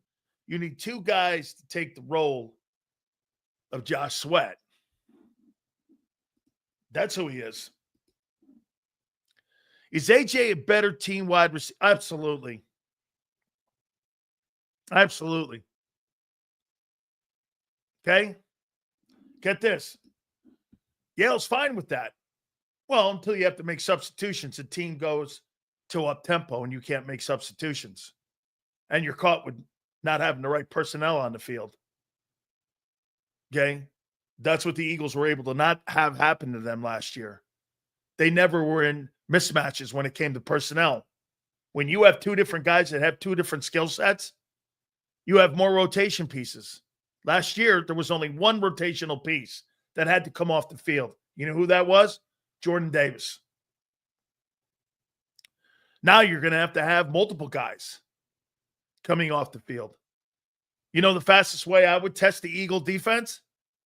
I would up-tempo them. How many guys are going to be able to play 3 down? Get this, Milton. With who? 4 guys. Yeah, 4 guys are replacing them. That's not replacing, folks. They're not replaceable. Those guys are not replaceable. Why? They drop, they play the run, and they pass rush. It's not true. You don't have 3-down guys. Shit, your nose is not even a 3-down guy. Moro Ojomo's not a 3-down guy. Again, when you're looking at the way that, okay, no, yeah, I'm not ripping you here, man. I'm not at all. No, they don't have 3-down players. That's why I think you're still a little light D-line. I would say this again, okay? We made this point at the opening of the show. It's different in Philly. Here. There's not a chance in hell that Milton Williams, okay? That Milton Williams is one of the top. Yeah, this is where I'll agree with you. There's no way in the planet Milton Williams is one of the top 5 defensive tackles in pro football, and Josh Sweat's one of the top 3 ends. But I keep making this point to you. That's not the value. The Eagles aren't looking for the best pass rusher, the best run stopper, the best coverage defensive end. They're looking for someone who's good at everything. Not great. Do you know what? Again, a year ago, you had a bunch of really good football players that could do everything, which made a great unit.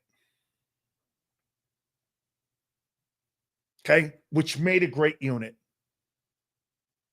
I would take a unit of guys who could do everything where I didn't have to have substitution personnel changes over having three great top three players. Like I said, look at what Trey Hendrickson brought to the Bengals. Nothing. Look at what Micah Parsons brought to the Cowboys. Nothing. You know why? They didn't have versatile players. Like I said, Yale, Patriot fans are going to be exceptionally disappointed in Milton Williams. He's not going to go up there. And Mike Vrabel's already saying it. Well, I want him to have a big impact. He's not going to make an impact in numbers. That's not what he is. Milton Williams is this. He's going to play great against the run. He's going to be great in pass. He's going to set the edge. He's going to be a really good ball player at all of those things. But if you're expecting 12 sacks from him and 70 tackles, you're fucking up the wrong tree. That's not what he does. He's a 3-down guy. He's not a specialist. Okay? And you know where that only fits? That's right, Flex. And he's not a 12-sack guy. Do you know where he only fits? He fits in Philly. Is he going to fit in New England? No way. Now, I will say this. They're probably going to build that defense like Belichick. Do you understand that one of the things that made Bill Belichick such a great coach was what? Think of the versatility they had with Mike Vrabel. Who was that Hall of Fame end that they had that could put it? Teddy Bruschi. They could also do that. Hand up, put it in the dirt, multiple positions. It's kind of like what the Eagles did. You never knew what kind of Patriots front you were going to see because the guys were so versatile. There wasn't really anybody exceptional in New England outside of Darrelle Revis and who? Stephon Gilmore was the player of the year. Who else? I'm trying to think. Troy Brown was good. But again, there's a versatile player. Played offense and defense. Okay? Hey, Yale. Me too. Because I'm looking at the length and strength of my team in 26 and 27. This is a great take. Our defense last year was like Larry Brown's Pistons. Hey, if I'm not mistaken, help me out here. Deshae, am I right when I say this? Did they sweep the Lakers? And I think that's a Ray Allen team. Is that the Ray? No, Richard. That's the Richard Jefferson team, isn't it? I thought that team, I could have swore that team swept the Lakers. Oh, it was 4-1? They beat the Pistons, and that was Shaq and Kobe.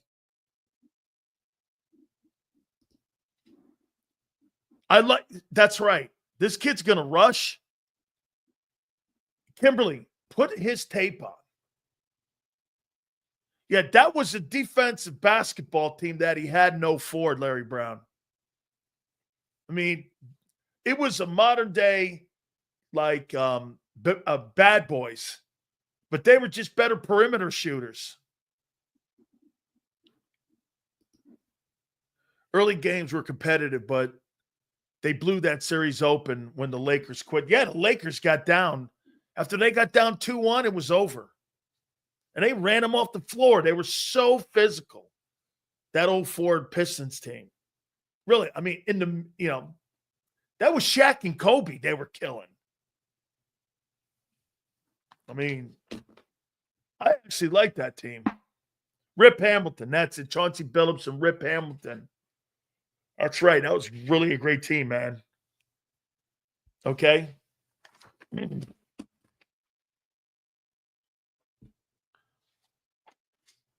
Absolutely. Great day. Let me reiterate the deal again. Let me go down here. And let me read this thing again here.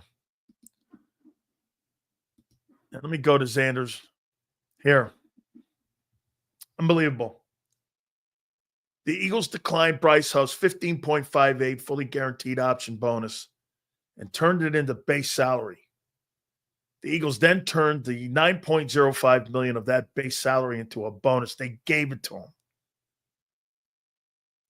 And San Francisco then took the remaining $7.95 million, and that's what they're paying him.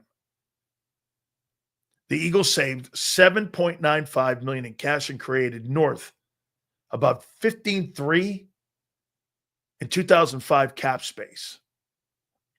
The significance of this is this.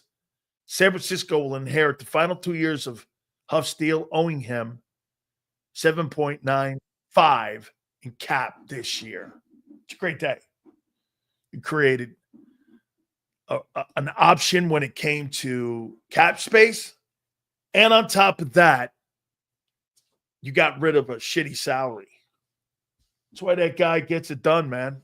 That's why the Cowboys are the Cowboys and the Eagles are the Eagles. All right.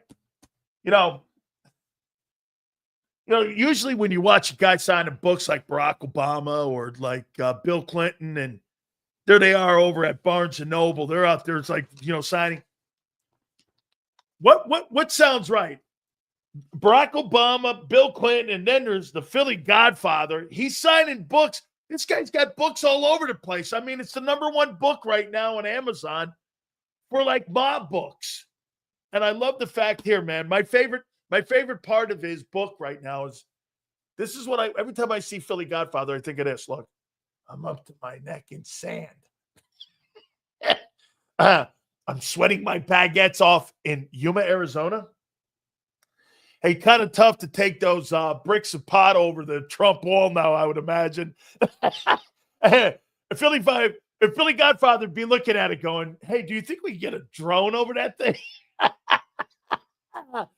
Hey, man, do you think he ever dug a tunnel? Watch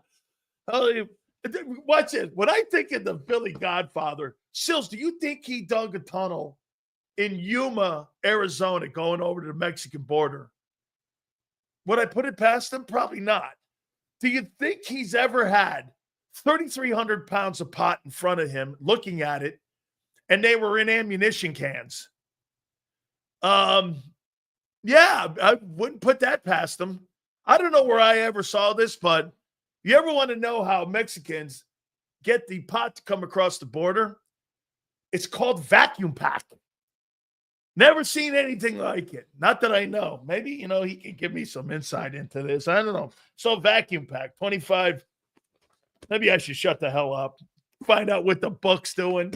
Get some sports out of them. Our friend, the legendary Philly Godfather, joins us now here with Big Sills. How you doing, brother? Are you there? Let's bring up my friend. Let's bring up the Philly Godfather. Hang on here, my friend. Having a little trouble bringing you up here. Let's see if we can get him up here, guys. Joe? Xander?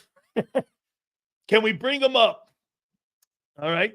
Maybe we're going to have to see if we can do it again here. All right. Xander's going to make it happen. His book's killing it. I mean, his book is killing it right now. So all good here. Here he is. Look at the book, man. All the answers are in the book. All those questions, all the answers are right there. Hey, man. Hey, so tell me, man, I mean, how has this changed you a little bit, or has it changed you? Have you been shocked with, the outpour? It's killing it right now on Amazon. I mean, how's it been the last couple weeks here? Because again, this is kind of, were you prepared for this? I mean, a little humbled. I didn't expect it to be, moving up the charts this fast, this early. Especially, we haven't even started marketing it really yet. We're getting a big billboard on Hollywood Boulevard or Sunset Boulevard, working on that out there in, Hollywood. But yeah, it's a great feeling. I mean, it's good to be the Godfather right now, Dan. But what people don't realize is there was a lot of years of suffering. So, I found a way to flip it over and have some good times with it. How about this, man? If you get that thing up there on Hollywood Boulevard, Big Sills is there for you. And I want to be there to open up that billboard on Sunset Strip. That's what I'm doing. Isn't it funny? So, like, you probably had what? 10, 15 years of going through and trying to build yourself back up again. And all of a sudden now people are like, hey, man, it must be great. All of a sudden people got their hand out. They're looking for something. And you're like, hey, dog, I've been poor longer than I've been rich right now. So hang in there with me here, man. Do you find that a little bit, that more people are asking for your time, more people are asking for other things?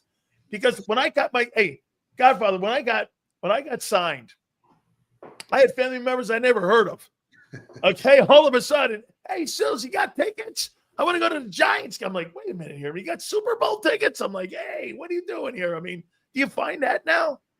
Well, I mean, if you've called me before, and my voicemail says I'm out of the country for the next 12 months. So, yeah, people, start calling to borrow money. I got my relatives from, the mountains of Greece on donkeys trying to hit me up. But it's all good, man. I'm enjoying it, and we haven't even started yet, man. It's just the beginning. In negotiation with Netflix right now. We might have something with them.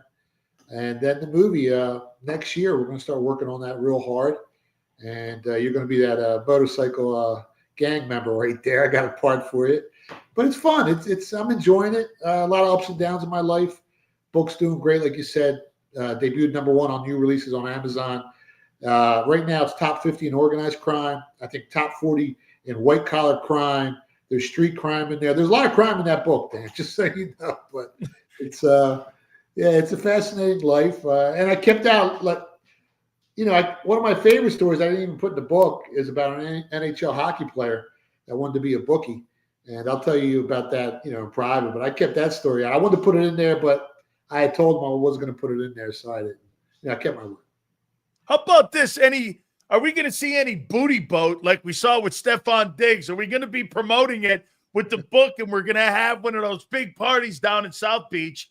Are we going to go down there? I mean, that's a way to do it too. Are you going to be hanging out there? Because that's, I've seen some pictures of you. Not to say it, I'm not. You know me. I'm a very loyal guy. So I don't know, man. I've seen some. You were here, you were there, and all of a sudden you were in Vegas, you were, Atlantic City. So I'm like, we're going to see any of that here, like any kind of promoting? Like you're going to go around doing any kind of stuff to promote the book in any other cities? Yeah, we got a bunch of book signings set up. The first one out in LA, as soon as we, close the deal with the billboard, is at Book Soup. It's one of the most famous bookstores out there. And then we got 3 more. So I'm trying to correlate everything, put it all together. And if the billboard is a success in Hollywood, then we'll pop one up in Times Square in New York. We'll pop one up in Miami, and eventually in Philly. But we want to create a big buzz. It's a great story. It's taken off like wildfire. And I want to thank everyone who's bought the book and supported me. It's been a fun ride so far. Have you learned anything about anything? I mean, you filled the question in. Have you learned anything about preparing a book, telling your story, anything that you were kind of shocked, surprised, maybe weren't surprised? Anything you learned?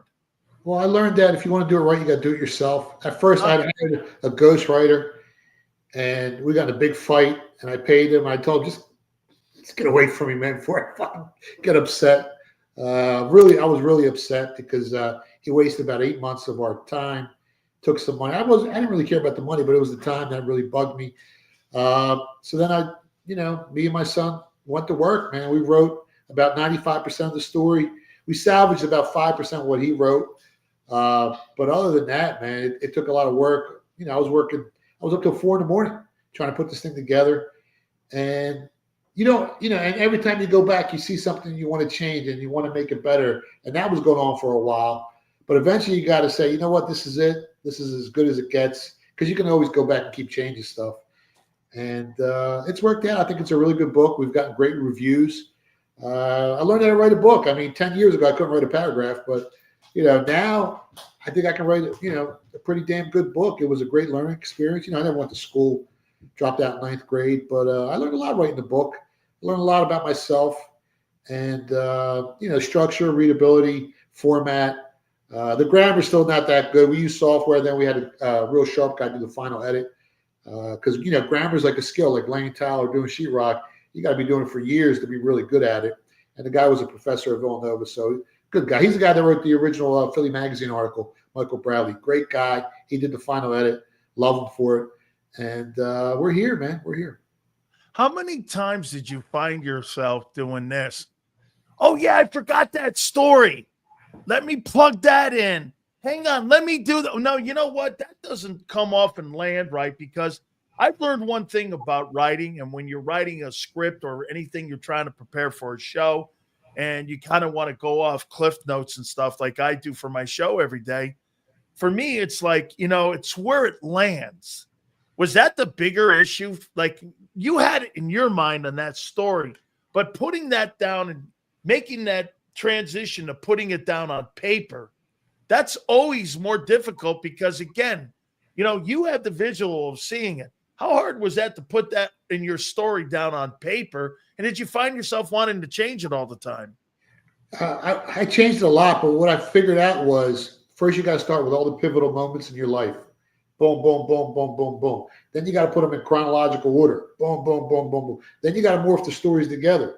Then, you got stories in the beginning that tie into the end.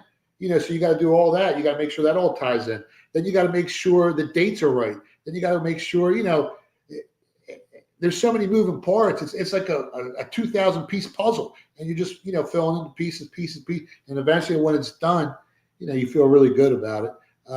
So I broke it down in an analytical way, like I do with the sports, and that's kind of like how I wrote the book. And there's a lot of stories that are great stories, but I couldn't morph them into the book the right way, and I couldn't. You got to transcend from each chapter to the next chapter. It's got to tie in together, and you learn how to do that. And some stories just didn't tie in with other stories, and you got to blend them all together.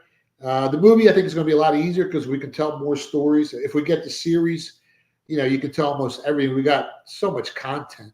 The series that we're working on is actually about my life, Jimmy Batista's, and my good friend Billy Motto's. We were all in the same betting office, and that's where our lives intertwined. And Billy was big in the 70s and 80s.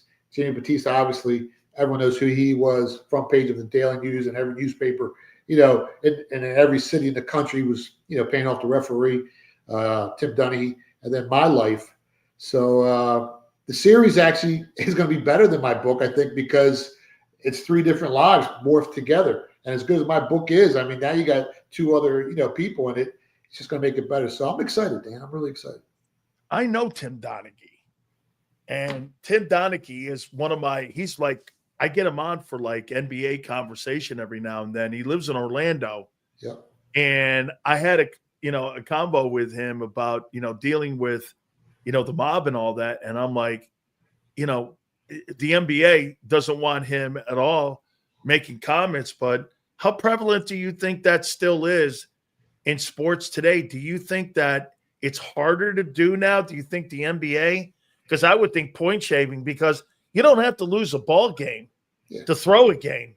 You know what I mean? If you miss a free throw or you're on the under or what have you, nobody's asking you potentially to have to lose a game. Yeah. So probably basketball more so than football or any other sport, maybe baseball. But do you think that still goes on today to some extent where, there's some fudging of the numbers? I saw something last year in college ball that they were talking about. I think it was Arizona State or something like that, right? Team. It was that. The guy from Toronto Raptors, Porter. The prop bets in the NBA. I talked about it on a bunch of shows up in Canada. A lot of prop bets they can manipulate if they want to, but there's more parameters set up to watch how these lines are moving. So if any heavy amount of money comes onto the screen to like either a DraftKings or a FanDuel or one of the big sports books in the U.S., well, then you're going to see that line move. And if that line moves too much, well, then there's red flags that go off, and the feds are jumping in and, trying to figure out what's going on. Now, if you're betting the money offshore or on the street, it's harder to find. So if you have connections like that, but again, man, we're humans, and some humans want to take a bite of that forbidden apple. And when they do, some get away, but some get caught. And that's basically what it comes down to: greed. And, some of these players are making money, but they blow everything they make. That's the other problem. And then they get themselves in trouble, and then they might want to do something crazy. So that's where we're at right now. I'll tell you, for me, I think it's more about Michael Jordan made a ton of money. I thought it was just about him being in the game. Some guys are just that guy too, right? It's not about the amount of money. It's just about being in the game, because those guys just have that mentality. I mean, he said the fastest way for him was to keep the energy that he had with playing basketball was gambling. Yeah. Like gambling on golf, miniature golf, anything, cards. Some of those guys, again, it's just like being in the game, right? When all the people that you've dealt with, if you're going to make a bet on something, is it really, really about the money? Because if I made $400,000, okay, I mean, Godfather, I doubt I'm really going to put that money back on the table again. But when you're one of those kind of guys, they're going to do it, Yeah, well, it's all about the action. It's all about the next card that turns over. It's all about, just having that energy every day and watching these games. Michael Jordan said he goes, it's only a problem if you can't afford it. And obviously he could afford it. There's guys like Archie Karras out in Vegas. The guy started with $200 and won $40 million playing craps, blackjack. He was playing Steve Wynn $1 million a game in pool. And I know Archie, and I'm good friends with Archie. And he just passed away this past year. We used to hang out at the Bazooka out there in Vegas. Here's a guy that won $40 million and lost it all back. And to him, it wasn't about the money, because me or you, same person, he's going to win $10,000, $100,000, $1 million. He's going to stop. But you got to be a little crazy to keep going and keep going all in. And that's the only way you could win $40 million when you start off with $200. I mean, let's be honest. So it's a different kind of animal. It's all about the next card turning over. It's all about the action, like you said. What do you make of Rose now coming off that list now, and the gambling that, that he was accused of, and supposedly that they ended up finding out? What do you make of that, him finally getting an opportunity to get into the Hall of Fame? I mean, I did one of the very last interviews with Pete Rose before he passed away, and I always thought it was a little cowardly on how Major League Baseball dealt with it. You could have dealt with it while he was still alive, but you were afraid to. I don't know, just your takeaway on Pete probably going to be able to get into the Baseball Hall of Fame now, even though it's going to be after he died. Well, I know some of the guys that Pete was betting with. He never bet against his team. He did bet a lot. But when it comes to the Hall of Fame, he should have been in already. Like, if they try to put him in now, I would have had something in my will that said, don't even put me in. I don't want to be in there. I mean, come on, you're going to wait for me to die, and then you're going to put me in there? I mean, arguably the greatest baseball player, maybe not statistically, but his stats are up there as well. Oh, absolutely. You got football players and you got baseball players, and he was a baseball player. I mean, 70s, 80s, growing up, it was all about Pete Rose. I mean, he was the man. Never tried to fix a game, from the stories I heard. Never bet against his team. Never, I don't want to say he never jeopardized the integrity of the sport. He wasn't a guy that was trying to fix stuff and bet against his team and make money. He just wanted the action, and he knew not to do that. So the integrity of the game was never in jeopardy with Pete betting, on he was a losing bettor. It's not like he was a winning bettor. It's not like he had any, he had an opinion as a baseball player, which isn't the best in the sports betting market. A lot of these players aren't the best sports bettors. They don't treat it like a business. They treat it more like entertainment. And when you treat something like entertainment, it's going to pay like entertainment, and you're going to lose money. You go to a concert, you spend $5,000 for a ticket. After 3 hours, you had a good time. The money's gone, and that's what it was to Pete. That's all it was. See, to me, I always said this too. Well, if he's gambling as a manager, okay, you don't want to put him in as a manager, but he was never found guilty as a player. And so I don't know how those collided like that, where, I mean, The guy, like you said, was a 5-time All-Star. Wait, he was an All-Star at 5 different positions.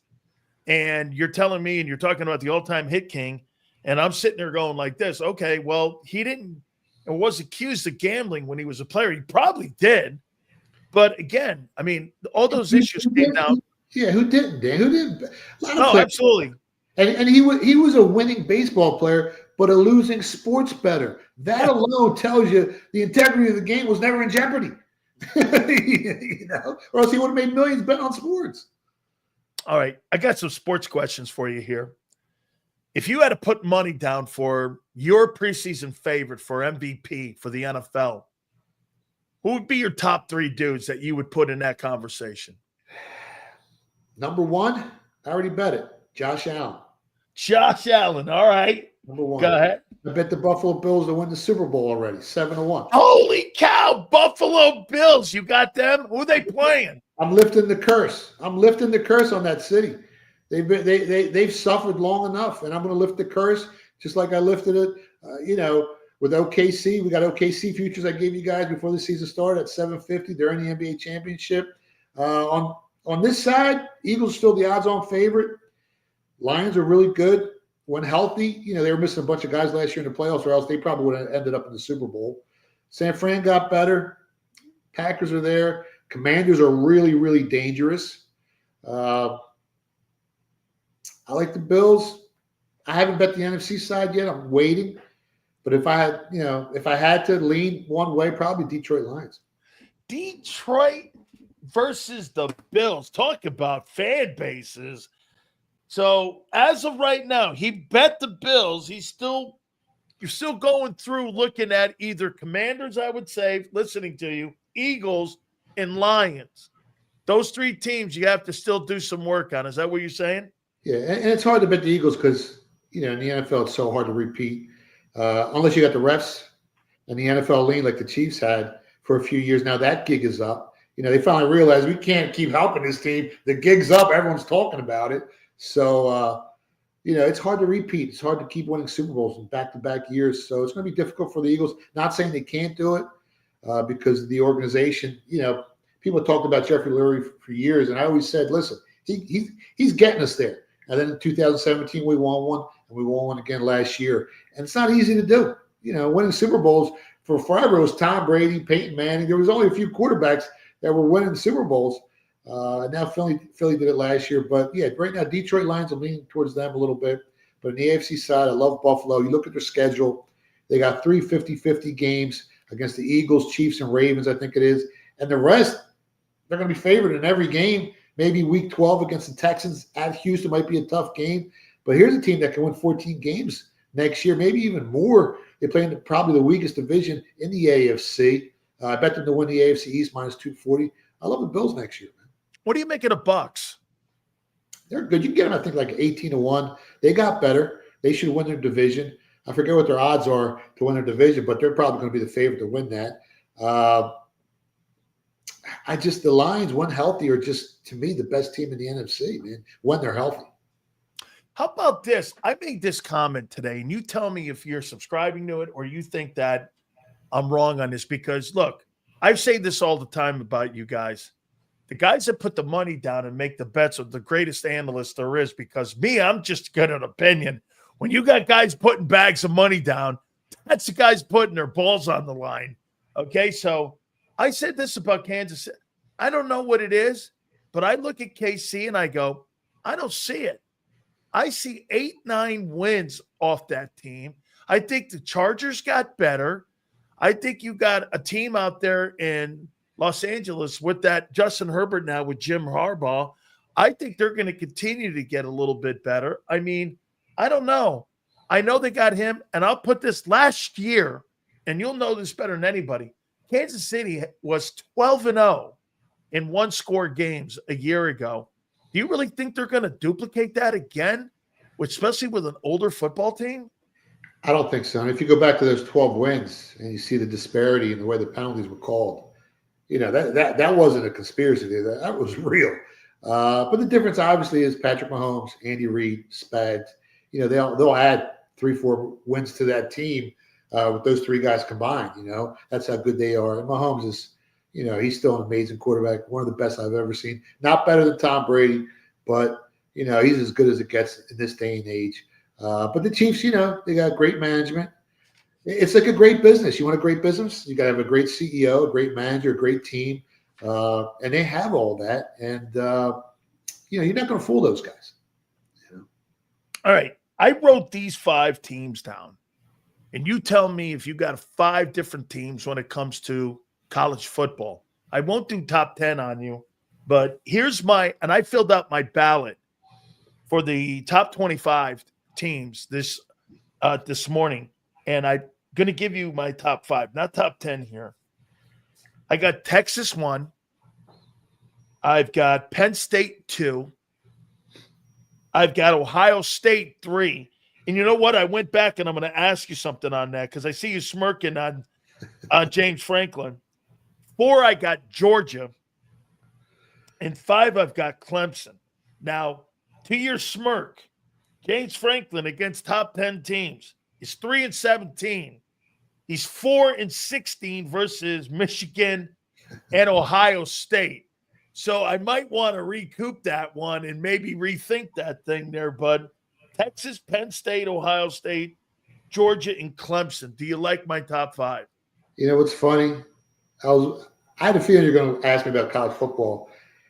And I think the 2 teams that are going to be in the national championship next year are Texas and Penn State because Texas has Archie Manning. I already bet him to win the Heisman 9-1. It's down to 7-1 or 6-1.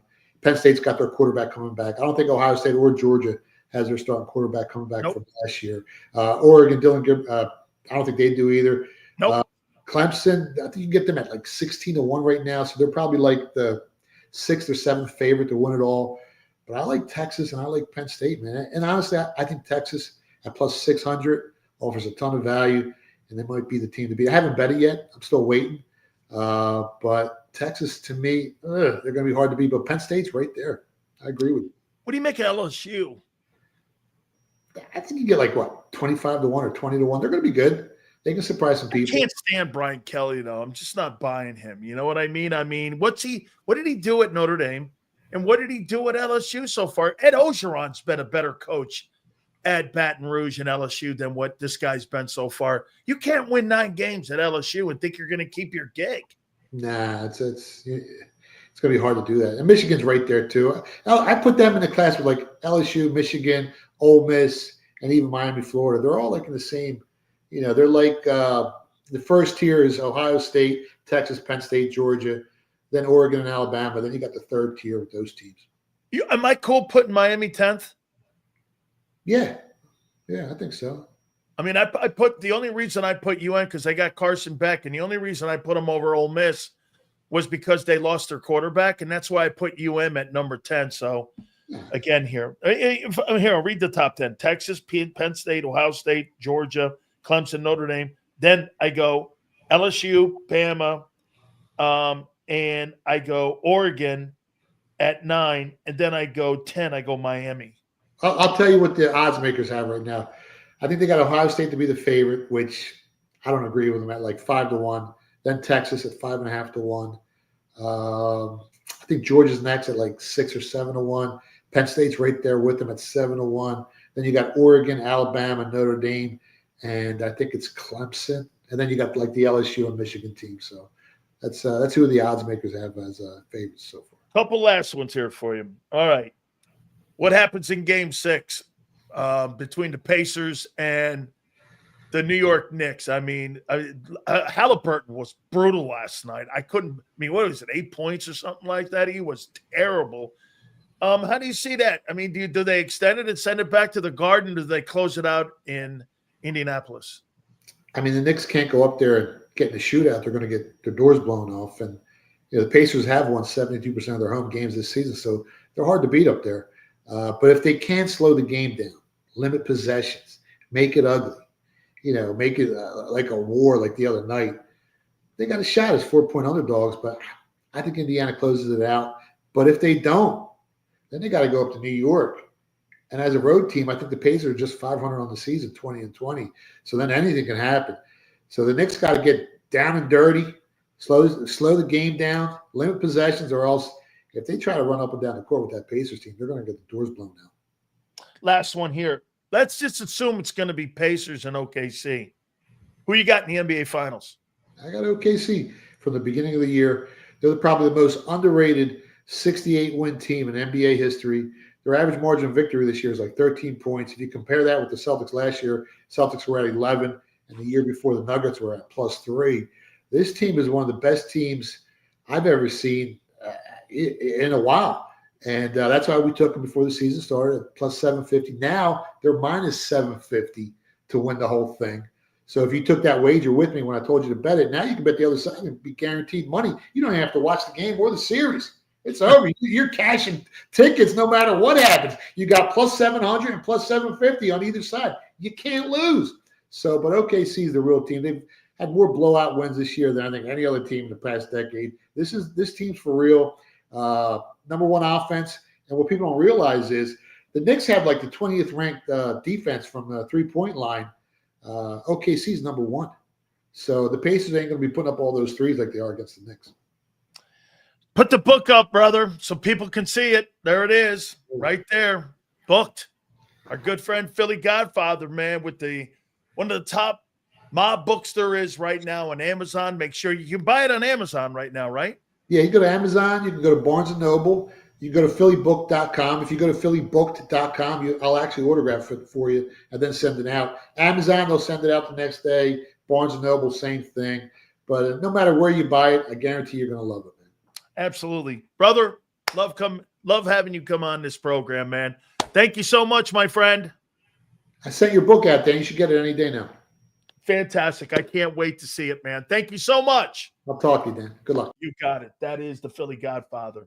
Love that stuff. By the way, don't forget our great friends at Morgan & Morgan, the number one injury law firm in America with over $30 billion in equity when it comes to clients and recovery for their people that they represent. That's right. That's their record. The record is there because what? They win. That's what they are. They win. They're winners. If you've ever been injured, please do me a favor. Go to forthepeople.com/Big Sills or pound law 529. That's forthepeople.com/Big Sills or pound law 529. And do me a favor. You tell them Big Sill sent you. This is Eric. When he got injured in a car accident, he called Morgan & Morgan.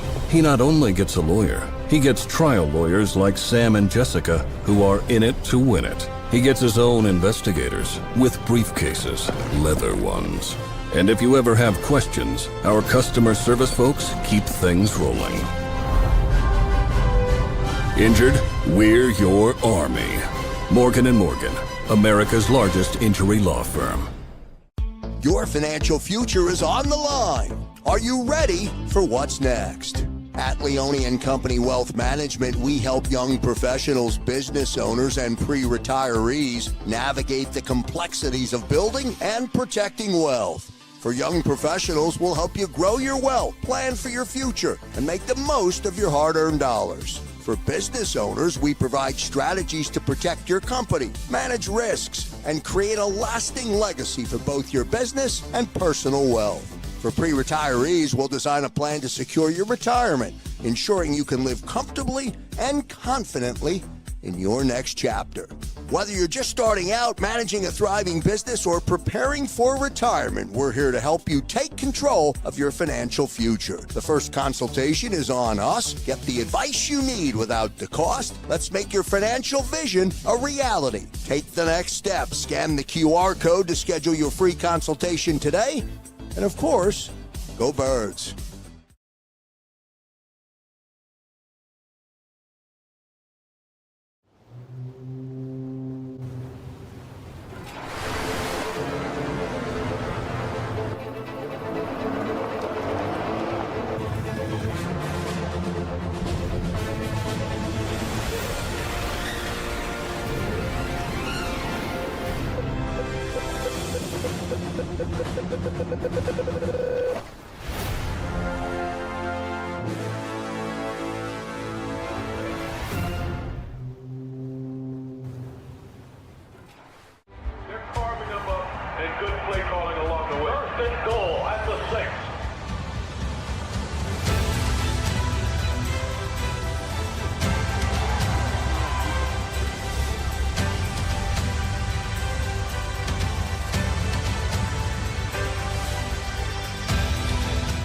field of life, First Trust Bank is there for you.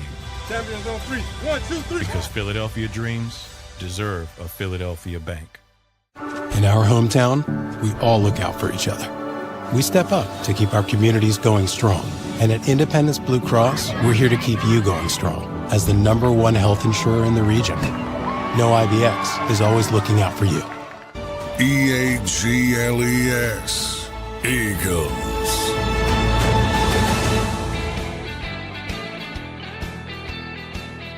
Big Sills here till Georgia finds a new OC for Monken, not in the room.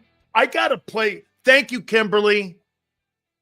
I got to pay you something. I got to play you something. And by the way, Sig made this for me. Okay, hang on. Sig, are you still in here? He made this for me. This is unbelievable here. Take a look at this. Great show, man. Thank you very much, Jack. Listen to this here on the way out here on a Friday.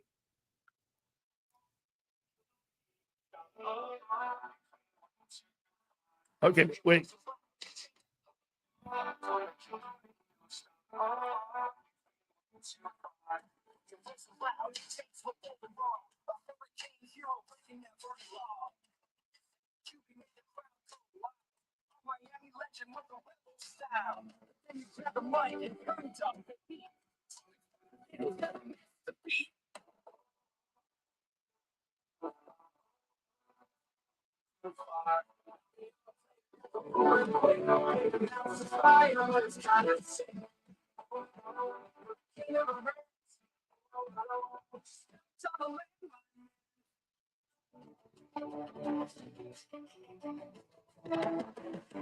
To Miami, you were all the rage. Fox Sports San Diego on the morning stage. You called out the Bucks, took on every team, pushed the edge so close with the talk show train. But then you cracked the tweet and the walker blow. Offer cash to take out the Seminole. Sig, that's great stuff, dog. Big Sills got a song now. People making songs for me. How you doing? That's the beauty of this show here. I told you this before, man. Stuff in Tampa is really fun. And we thank you very much, Tampa, for the job. But this is my gig, dude. This is where, and this is why we're getting gigs like that. It's because of this. Master Eagle, thank you, guys. You guys have a super weekend, man. What a great day it is for Philadelphia Eagle fans getting rid of that bum Bryce Huff. That's great. Have a great one. We got a lot to talk about because Casualty Day will be Monday. Cap Casualty Day. June 1 is Sunday. Have a great weekend. To the Krausses, make sure you guys have a great family weekend. 2 to 6 on Monday, and we'll see you on the flip side.